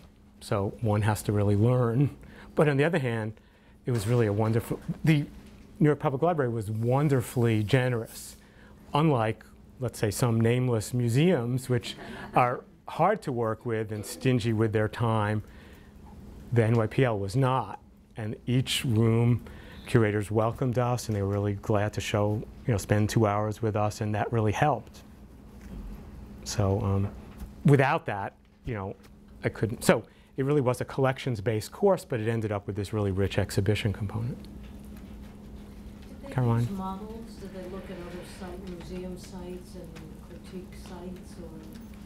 Yes, I mean, they did. We didn't do enough of that, and I would say the digital, but they were, when they were designing their own pieces, and we also had, I should say, one of my co-teachers was this Josh Greenberg, who used to be at the New York Public Library. He was the digital guru, so he really set this up, and then Josh came and spent the spring semester, and Josh, who's now at the Sloan Foundation, really knew a lot of people out there. So he, again, was this great resource to say, but again, the students, they spend their time on the web looking at stuff. They don't always spend their time on the web productively looking at stuff. So it was really helpful to use the wiki, ask them, you know, we had sessions, show me a model. But the reason they didn't want to do a total exhibition, but they wanted to do these sub-exhibits, was they couldn't agree on everything looking exactly. They really wanted the individuality, which is a really, I hadn't anticipated that. I thought it would be so much easier if we just had to, we have a template, but they really stuck, which is interesting, you know. It made it harder. Was there any limit to the amount of stuff that you could put on there? Yeah, I mean, we had a limited budget. You know, we had only a certain amount that we could digitize, and then I really said like 20 objects per exhibit, just so that we had so many pages. And it took them a long time to craft each one of those pages, and we worked in teams. So one group did image processing and resizing. Another group did sort of web code, you know, did coding. Another group did proofing and, you know, copy editing. So we really, and again, this is a wonderful ability to do this. And, you know, at our institution, most of the work and the faculty work like we all do individually. And so pushing this out to collaborative learning and production, which is exactly what they're going to do in a museum or wherever else. So there's a real, that made it easier. The students got this really quickly. It was the faculty that was a little slower. And, you know, how do you grade something like this one did a certain amount, but this is true of any collaborative project. You have to sort of sort out. And I did make them write, I think, 8 to 10 page papers on their projects, like sort of self-assessment pieces. What were you trying to do? So I could map up what they did versus what they said they were going to do, and help, you know, get their cognitive juices flowing too. Did they evaluate each other's projects? No, we did this on the hoof in class, but not, by the time we got to the end of the semester and got this up for a public viewing, they were like wiped. I mean, it really was a tribute that they really cared, because and that was the other thing, there was a public viewing, a public launch, we called it, that the whole community came to, and that really mattered, that their peers. Oh, I'm sorry. Is there, I'm sorry if I missed this, but is there a destination for these projects after the public viewing? Is there somewhere that they will? Yeah, no, they're on our website. They're public. Yeah, I mean, And that could be then used by other. yeah, it could be used by anyone. I mean, we haven't even publicized this yet, so that we should put it out on various email blasts and things, tweet it out that this is up.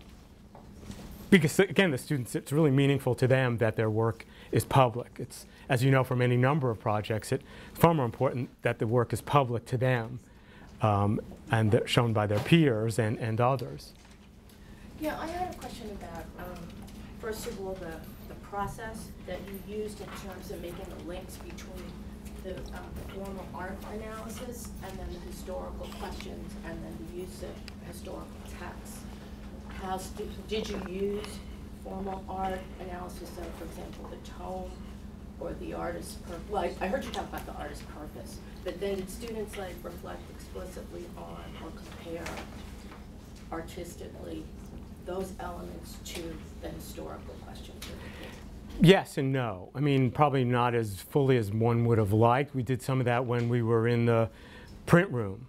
And we're sort of we're going around, you know, looking at one print after the other, and I'm trying to get them, you know, what's the tonal range on a mezzotint versus, you know, a woodcut when they're looking at a Frank Leslie's woodcut versus a Currier and Ives lithograph. So, you know, what's the different media, the engraver's purposes too, how does something operate as a visual? And then they're also doing object readings in class. Each one had to do an object, you know, for a different class, sort of present their object, their image, how it worked, take questions. Some of my students are more interested in formal analysis, some are not. Some of them, you know, there's a whole range. They come from art history backgrounds, they come from history backgrounds. We're a very eclectic place, and because we call ourselves sort of design, material culture, we ourselves haven't really sorted out what exactly our disciplinary focus is. So that's an ongoing debate. Yeah, that was the challenges I had when I did the wiki pages with my class. We used the gallery exhibition, Samuel Bach, and we used traumatic memory, and our issue had more to do with using the images and the tone and then reflecting on the textual references to traumatic memory in the psychology class that we had for the learning community. But the other last question I have is, when you were talking about the I guess it was the 19th century exhibit, would you ever consider using like Hollywood excerpts that recreated street scenes of the vendors, like Once Upon a Time in America, we have that whole street of Hester Street recreated, and then take that, put that in there, and then actually do a comparison historically from texts that you had, or have students do a little video that is like a simulation of a scene. Like I thought you were going to have students actually standing in the library, you know, simulating what that would be like if you were there at that time. I'm not sure, because I mean, my students, even though they're graduate students, sometimes do have I'm trying to wean them away from thinking about some of those secondary sources or sources of historical memory as they're not primary contemporary sources, and I'm still working at that. I mean, they generally do understand that, you know, that movie is not a fictional recreation, but it's still work to be done there. Right. So I'm nervous about, if I want to make it more explicit, as I want to add on another page on historical memory, and have them really read some of that literature, which, you know, I'm sure you're doing. Then I would feel more comfortable. But I sort of wanted to have them, I really wanted them to think about the 19th century really hard, and they did. And so that would be even more, that would be the next chapter and something to really think about. But I mean, I think that's a really valuable, is more, but that's a great goal. Yeah, right, sure, yeah. From the actual right. text, like Gangs of New York, for example, they had that book about the Irish gangs in that book. Yeah. I mean, when I do the Lower East Side, this fall I'm doing the material culture of 20th century New York. And so we're starting with like the Lower East Side, and we're going to go to the Tenement House Museum. And, you know, there's D.W. Griffith films, The Musketeers of Pig Alley, which are early fictional movies of, not Hollywood, I think Griffith's probably working in Jersey, of what he thought and what his audience wanted to think about the Lower East Side, with, you know, fairly stereotypical. So but that's, yes, no matter what source I use, I want them to think about when it's created, what it reflects of its time. So that's a very important goal. I was interested in your use of the biblical begat. Is that the past tense? Begat? The power of objects, and one object can beget another object. And I'm wondering, you went on to say, this is a sensory experience. It's about how it intrudes into the human space, etc. And I'm wondering if we aren't thinking, we are, in this project, we aren't going back to a way of knowing that is biblical. Abraham knew Sarah and begat Isaac. In other words, he knew her. He knew, it's, that it's not the superficial way of knowing, but it's actually being a part of the human space of something. And it's a kind of more intimate way of knowing.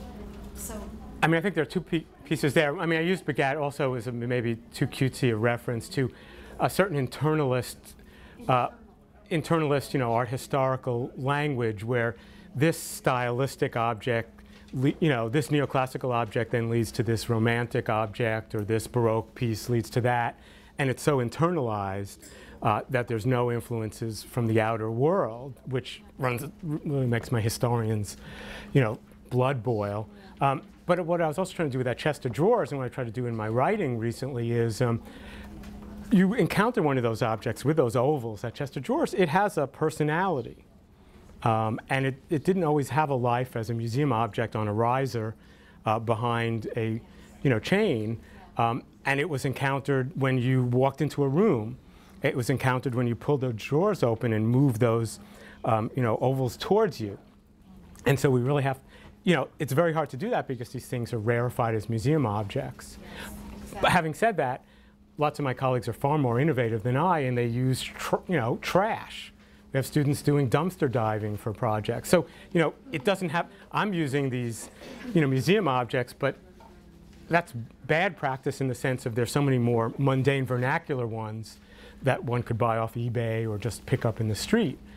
And that's how a lot of really interesting material culture work, people are teaching material culture courses. So I should, point to those as well. This doesn't have to have a link with the Met or something. It's in some ways more powerful when the students you can pass something around in class.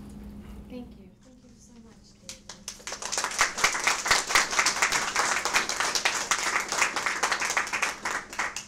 It is with great disappointment that I announce that Davian Sneed seems to be lost in transit.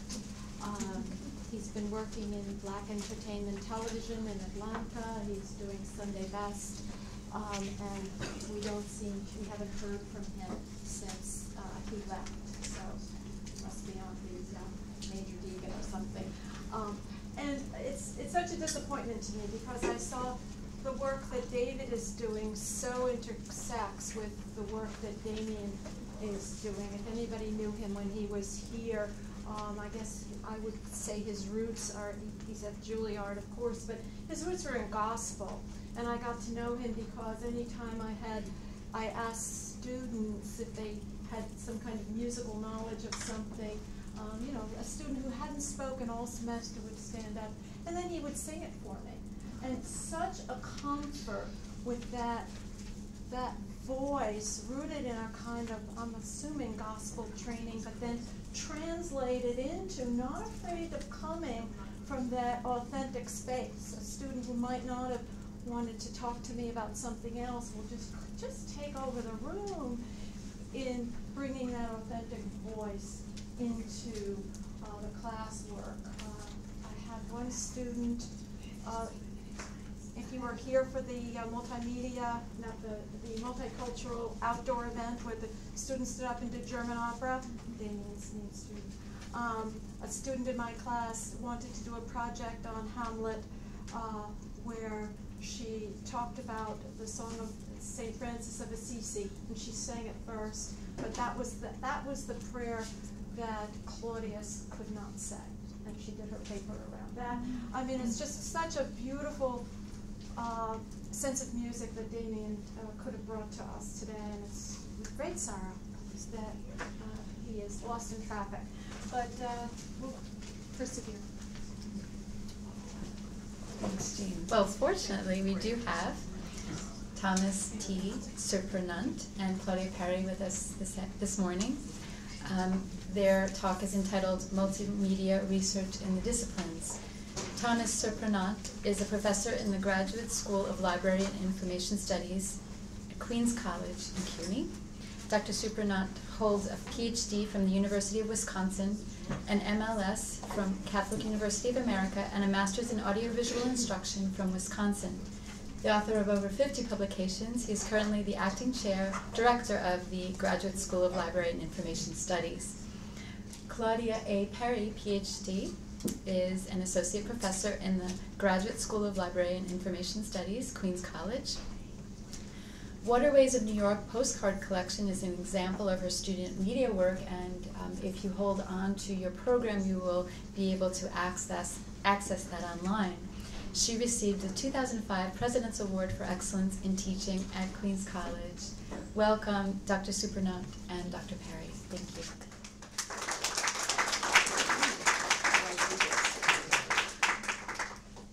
Okay, it's great to see you all today. As David alluded, part of the way which Tom and I got into all this business with digitization and multimedia and whatnot is through our project on the waterways of New York. This is just one postcard. We've got, gosh, over 700 images now in the database, which has been building since 2005. And it started out as being Erie Canal postcards from Tom's personal collection. His dad was a tugboat captain.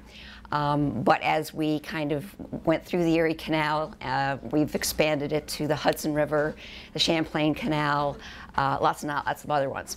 But one of the things that we noticed, much like David mentioned, is that our students really get into the images, and especially they get into transcribing the messages on the back and kind of getting a feel for, these are all before 1923, of what was like back in the turn of the last century. And so it's been a fascinating exploration. And the really scary thing is how we went to Syracuse on one of our trips to collect postcards, and I started pointing out all the landmarks that I knew just from having seen the postcards. So it's kind of bizarre. But anyway, that's sort of how we got into all this stuff. Now, okay, so just briefly, this is what we're going to try to talk about. Copyright fair use, which is really boring, and I know only librarians really sort of get into this sort of thing, but nonetheless, it's important because some of the materials that are out there are protected by copyright. I'm going to look at some online resource collections, specifically Merlot, examine some acceptable use policies of some of these sources. Assuming it's working, do an advanced Google search for some multimedia topics.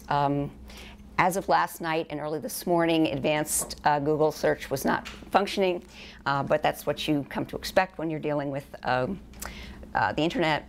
A little bit on consumer health resources, and then Dr. Surprenant will take over and copyright.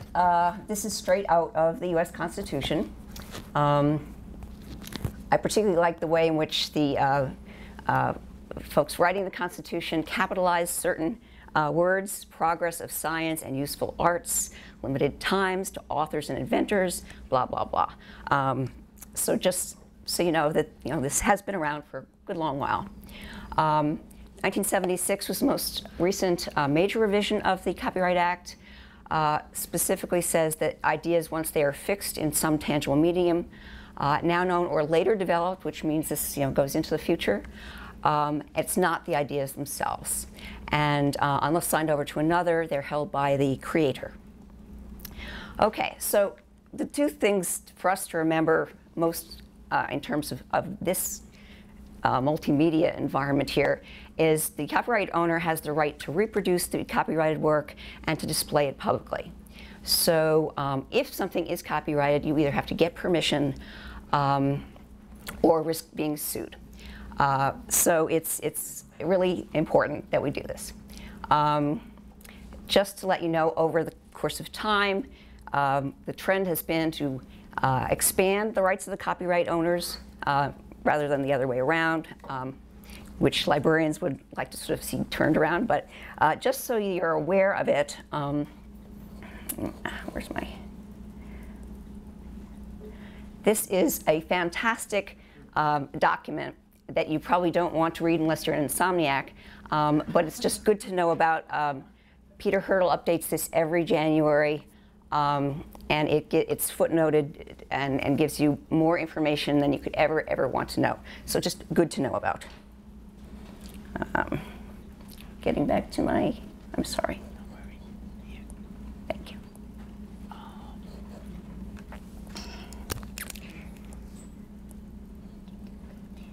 Thank you. Thank you. Okay, so, and these, of course, are the different things that copyright protects.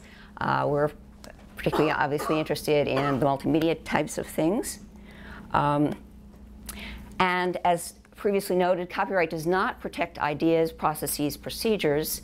But one thing we need to be particularly aware of are things in the public domain. So that means things published before 1923, which is why we're using postcards in our waterways project before 1923, and then works from the federal government. And just to let you know that there's a heck of a lot of stuff out there, our tax dollars at work. And I had been asked to speak about topics relating to science, various nursing topics, early childhood education, introducing physical concepts, physical science concepts, and a few other things. So that's what I'm emphasizing in this particular thing. So if you go down here, you can see science and technology, and you can see the various institutes, NASA, if you're anyway, they're all really pretty cool. But I got the image that I had, let's see if I can get back here again. Okay, and this came from the Institute of General Medical Sciences, a part of NIH. There's a whole image gallery. And so again, these are, you do have to check carefully because most of the materials are in the public domain, but some items may have been commissioned. So, but it's a wonderful source. Okay. Fair use. In my experience with many faculty members, they think as long as it's for scholarly purposes or research, it's perfectly okay to reproduce anything. And unfortunately, that is not the case. So these four criteria are all to be examined. Obviously, if it's not for profit use, it's a plus. The nature of the work, images and fiction tend to get more protection as compared to nonfiction. The amount and substantiality of the portion used. When you're talking about an image, generally you're reproducing the entire image, therefore that's a big against fair use. And the effect on the potential market. And in lawsuits, all of these different factors are considered, but it's important for us to be aware of them. And there are checklists out there of, if you do due diligence and try to consider all of these things, that you're in a much more solid position as compared to being sued. Okay, so then among the really wonderful resources out there, as David said, you don't have to create your own, is something called Merlot, or the Multimedia Educational Resources for Learning and Online Teaching. And okay, here we have to go to as you notice, this is just a fantastic site. You've got all sorts of things on learning materials. You've got different disciplines represented, health sciences, math, physics, sociology, and so forth. If you look at the health sciences one, you'll notice that there are these categories about how to teach health sciences with information technology, various learning materials, and many other things that you might want to explore. But for now, let's just go back to look at science and technology. And there is a listing then of all of the different areas within science and technology. Okay, you notice that nutrition, if you go into health sciences, is a category. That was another question that people wanted to know how to find. Anybody here is the nutrition person?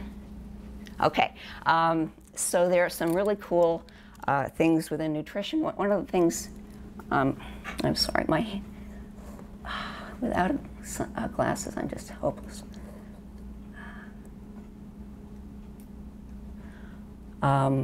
You can see that there are these peer reviews, numbers of stars. Those tend to be things that are perceived to be quite good. Just because something has not been peer reviewed, that doesn't mean that it might not be good.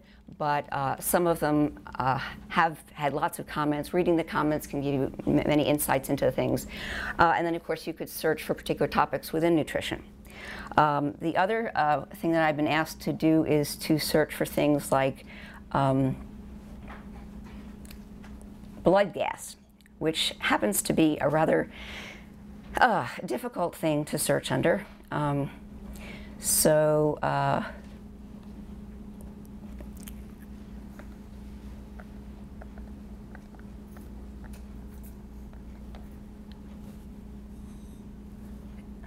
Oh, not two gases. Sorry.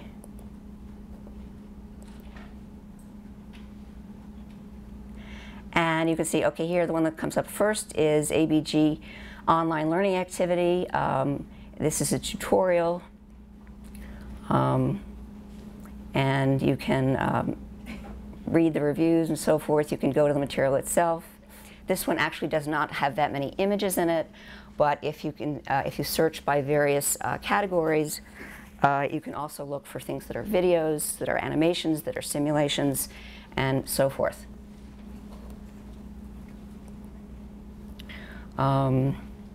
Okay, so if, for example, we were to, how am I doing on time here? Okay.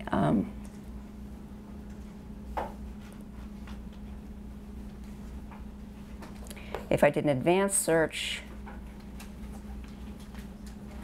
I could put in my blood gas,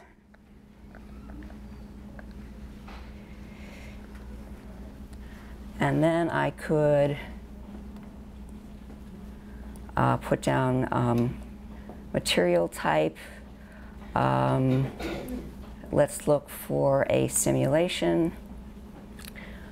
We could go for a particular audience, say college lower division. Search.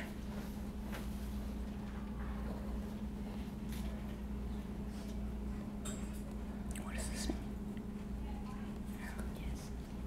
Yes? Shoot. Sorry.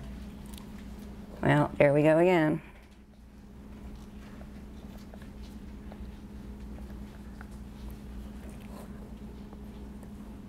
For right now, let's just go with the simulation.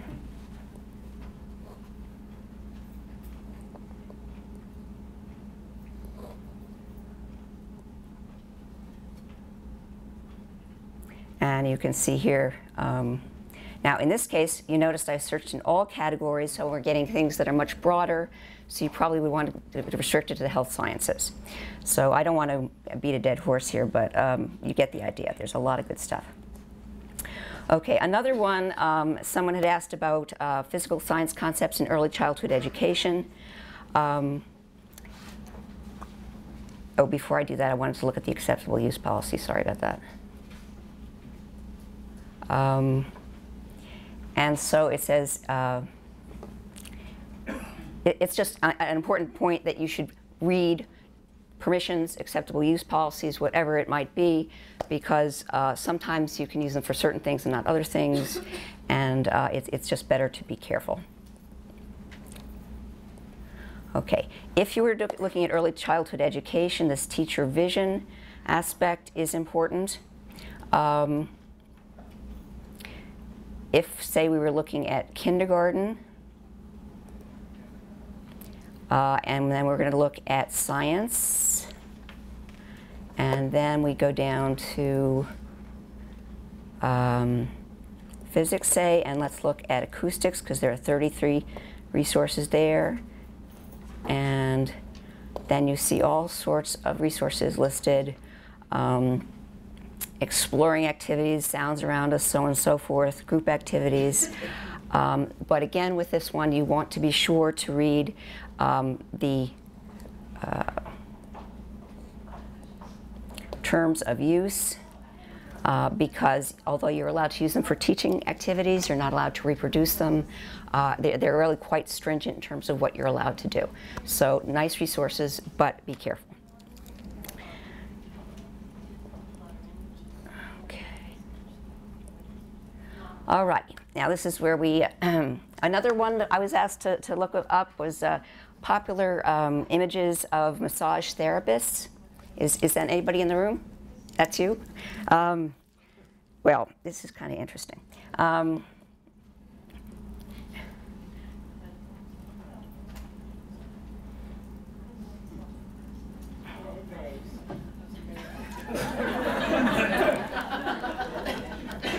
Oh, we don't have any sound? Oh, here. Yes, I know just what you mean, lover boy, but fortunately, I can't do you today. I have a girl fill it in for me. Is she fine like you? Let me just say this. Her look is one you will not forget. I think you should get to know her. Hey, send her right in. I love bringing in new talent. Wanda, he's all yours.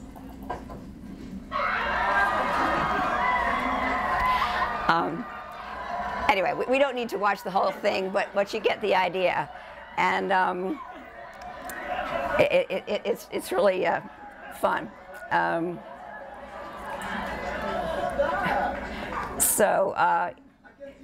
Oh wait, I got, I'm sorry, yes. God, I'm thankful for you. Yeah, it's still playing. Thank you, thank you, thank you.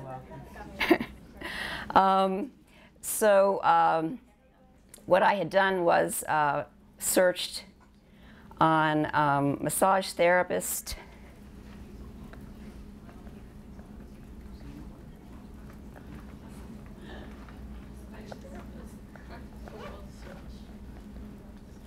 and then, oops, therapist. It's a new, and then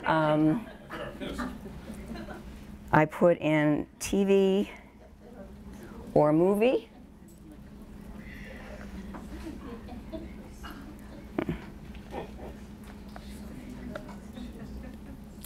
And see that since the advanced isn't working,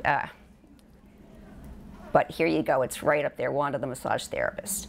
And so it's a lot of the stuff on massage therapy is not popular culture stuff. There's a lot of stuff out there. As you said, it's kind of tough to find, but that would be the approach that I would use. And similarly, and I'm not going to bother showing you because since the advanced search isn't working, but fluids, electrolytes, and then limiting it to the EDU domain, multimedia or video or image, and you actually come up with some really nice stuff. In fact, maybe I did find that one, yeah. These are all sorts of interactive links having to do with fluids and so forth. Okay. And the AVO incompatibility, again, rather difficult to find stuff on that was visual. These are some lovely visuals, but if you read on the terms of use,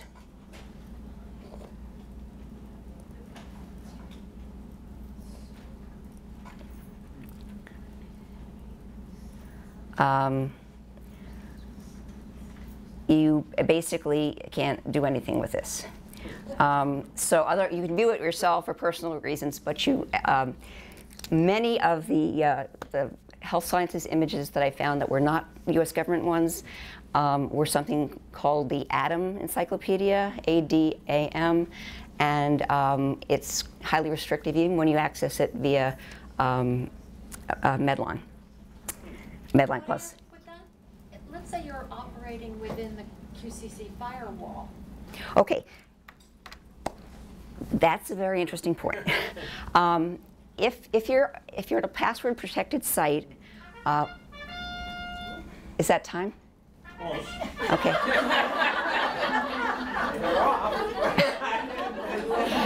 Yay!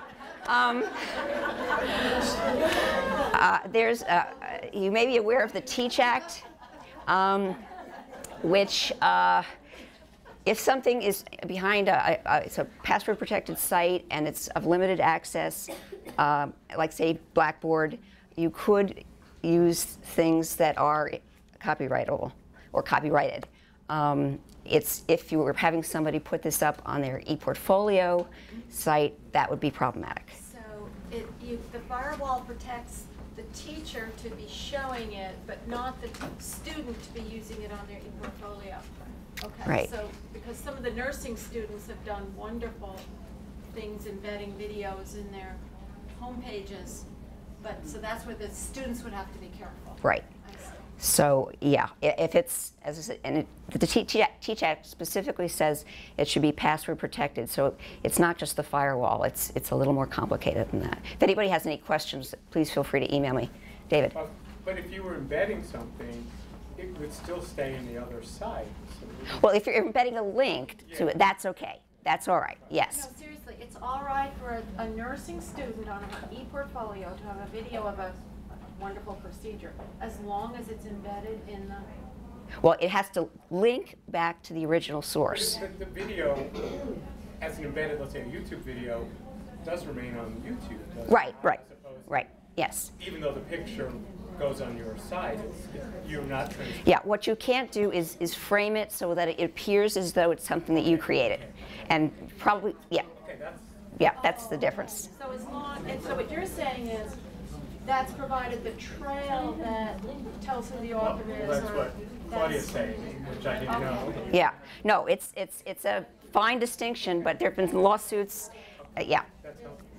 Question is to clarify, if it is a YouTube is pretty free. Then what if I get something from this website, even though... Okay, you could link to it, but again, you can't.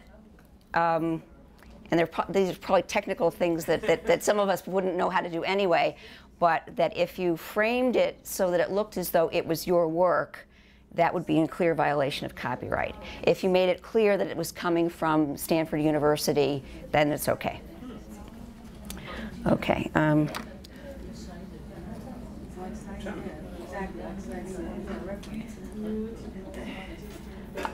Okay, just briefly to mention, I know I'm sort of out of time here, but Medline Plus is one of those sites that makes me very, very, very happy. I think anybody out there who ever has any kind of a health-related question, this is a wonderful source. This particular one has got video and cool tools. Just to mention that there are some of these things, though, that have again, those ADAM illustrations, and those are more restrictive, even though it's a government site. And lastly, there's something called Kids Health, but again, this one, permissions, you have to read the permissions chart. So just two examples. This is one that I got from Flickr. Tom's going to be talking about Creative Commons. This is the Creative Commons symbol for attribution.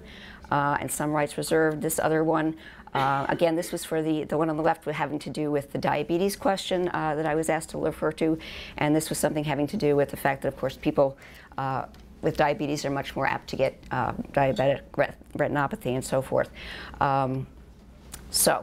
With that, Tom and I are planning on posting our presentations on our ePortfolio pages. So all the references that are listed, you'll be able to find. Unfortunately, we didn't get a chance to do that yet, but I'll let you know, Jean, and okay. And I'll hand them out to the everybody attending. Thank you. Okay. So, on that happy note, we probably don't have time for questions, do we? I don't think so. No. So, Tom, it's all yours.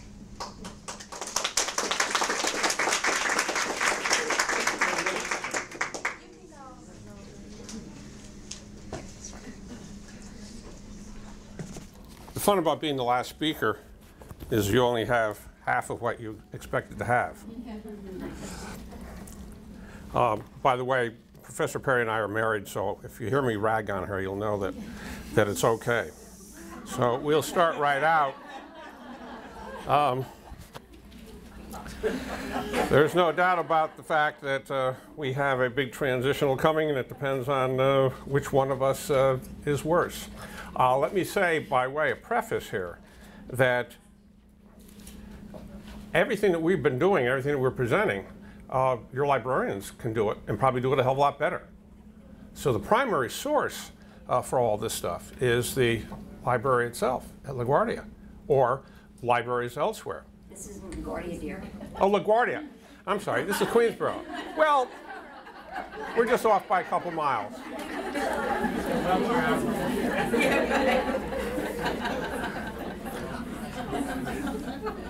I'm reminded of a campaign that the American Library Association had a few years ago. The poster said, "What do librarians do? It's up to you." So take that to heart. Go to your librarians and get your material. I've got to go rather quickly here. Some of the things I expected to do will not be done. However, these are all linked. Everything's linked so that you can go back and take a look at the material as we go. Creative Commons is the answer to the strict copyright law. Strict copyright law says thou shalt not, and it covers everything.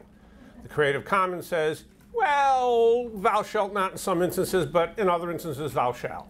So you have a situation here where the Creative Commons has a much better approach to intellectual property and to copyright. And by the way, just a way of information, the big copyright violators of the 20th century are in Asia. Where were the big copyright violators of the 19th century? America. So it's ironic as heck that we are pushing other cultures to adhere to copyright when we were the worst copyright violators during that particular time. Come on.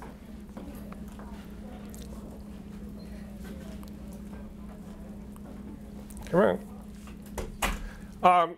These are the various features of Creative Commons. And as you can see, you have a series of symbols. And they tell you exactly how much restriction you should have on something that you take off of the web that's done with creative copyright. And those symbols then can be incorporated into a website or incorporated on images, whatever you want to do. And they allow you then to be able to stay away from issues associated with getting sued for some particular reason.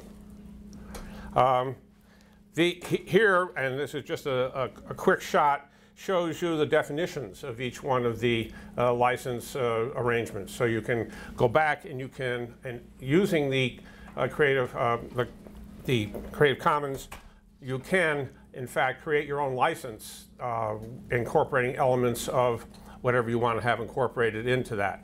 And that's a fairly important thing to do because of the issue now associated with all information basically being available. We're not in the position any longer where we can go into a classroom or put something on the web and hope that we didn't violate copyright. If you want to really have fun with copyright, put something about Mickey Mouse up. Within days, they will be on you.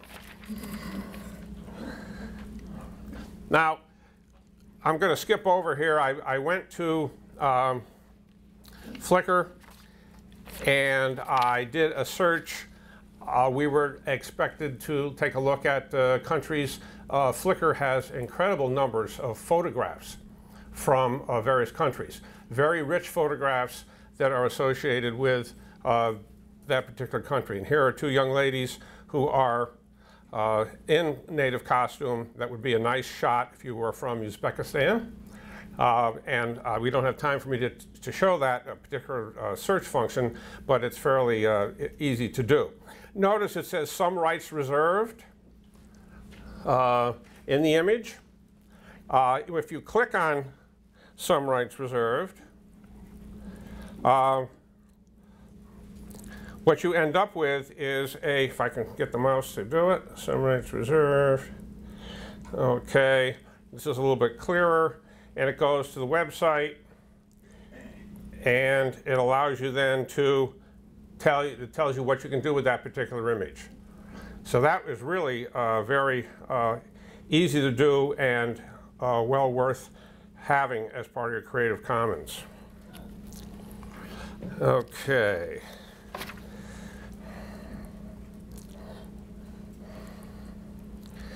And for more, you notice it is a nonprofit organization, and you can learn more by going on the particular website. This, by the way, is on Ellis Island today. Isn't that a nice picture of immigration? We were asked to approach some things, and I took a look at immigration as a possible source. Barbie on Ellis Island. You can have your kid stick his or her head out, and this is what immigration looks like according to the current display on Ellis Island. This comes from Tacky Tourist Pictures for obvious reasons. Okay, all these resources are hyperlinked, and I'll show a couple of them while we're going along here. The one that intrigues me the most, actually, is the cookbooks, because there is a Ellis Island cookbook, and every day a different recipe comes on. The reason why I was intrigued was because when I was doing this originally, I realized that there must be something on Facebook, and I went to Facebook, and there is an immigrant cookbook on Facebook which has 2 entries in it. And they said, aha, what a great thing to have your students do, but to create a cookbook in class that would be reflective of the culture. So you've got a real nice thing to be able to play around with if you haven't thought about it. It's not certainly it's not something that I thought about, but then again, I don't cook much. I beg to differ on that. Songs is another one that was interesting because there are numbers of songs that deal with immigration. Now you're in a real copyright area here, obviously, because of song, but here's a whole list of 22 songs associated with immigration. So those are fairly good to be aware of, so that if you're dealing with immigration in any way, you're able then to handle that. Games was another one. This one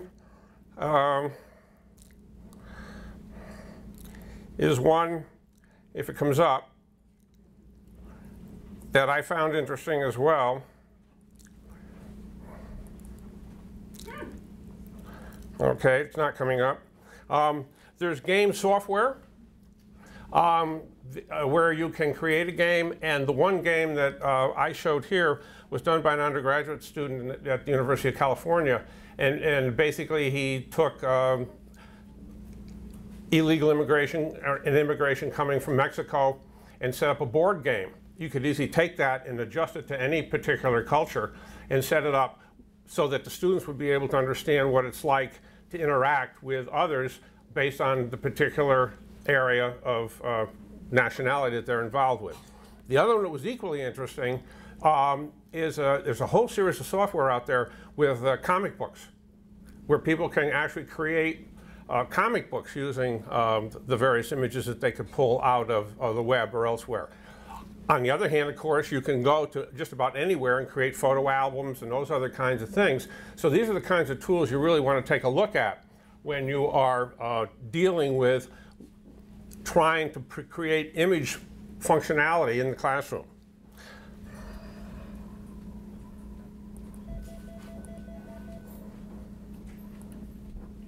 Of course, notice that like I said, the Queensborough Community College Library is not listed here because I suspect and hope that they're first on your list when you're looking for things.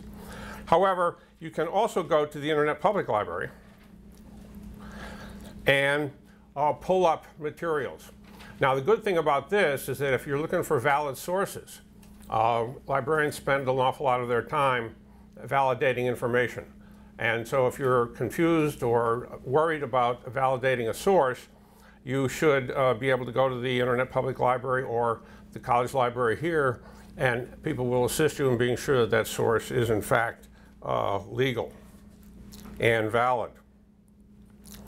Thoughts from the generation gap, I'm rather amused by, because take a look at the date on this. This is 2003, and we're already talking about digital immigrants. One of the levels that we're dealing with now, I'm sure that a good many of us, when we walk into class, realize how far behind the curve we are with the technology. But way back in 2003, you have an article written about that in terms of generation gap, and it's well worth reading. It's kind of fun. The Wayback Machine is here, and that's where they've taken screenshots of websites, and you can go back and look at websites that were no longer available.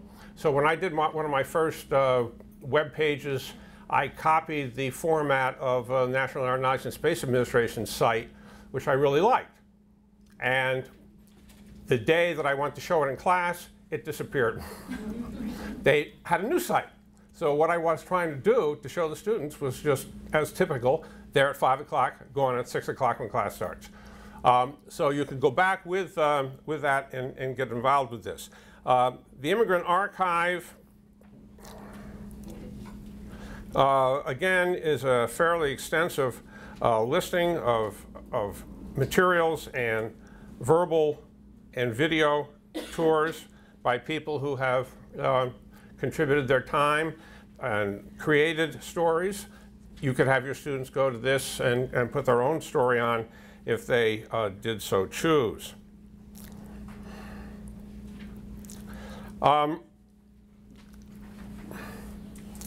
Screenshot capture I'm not going to talk about except to say that this is an excellent screen capture program that has some functionality like Photoshop. It allows you to capture the screen and then crop it all in one program. It's free. And so when you click on that link, you can possibly be able to do that if you're trying to do screenshots. Of course, the Library of Congress digital collection includes everything that David was including and a heck of a lot more. They've got an incredible collection of digital materials on all kinds of things. You have to be careful because a lot of the things that the Library of Congress has up in their digital collection was done under contract, outside contract. And sometimes the copyright is not held by the Library of Congress, but is held by the people who did the digitizing. So one has to be quite careful when one gets involved with that kind of activity. So all these are linked, and when we put the material up, you can go and take a look at all the various ones that are listed here and in the previous shot. The other thing that I put in here too, in case you are interested, because we always get this question, here are the 20 best search engines on the web, and they're conveniently listed so that you could do a search one right after another to be able to assess their validity for your use. Yes, I know Google has 90% of the world, but there are, in reality, over 100 search engines available for various kinds of things. And it's not only Google. So that's something that you keep in mind, and this will give you the option of taking a look at what's available in terms of the 20 top search engines. Again, you can contact us. We will be letting you all know where the sites are up so you can then link off to them. And I'm close to out of time, so the references, again, are all linked. So we have 3 pages of references just on the immigrant experience. And finally, without any further comment,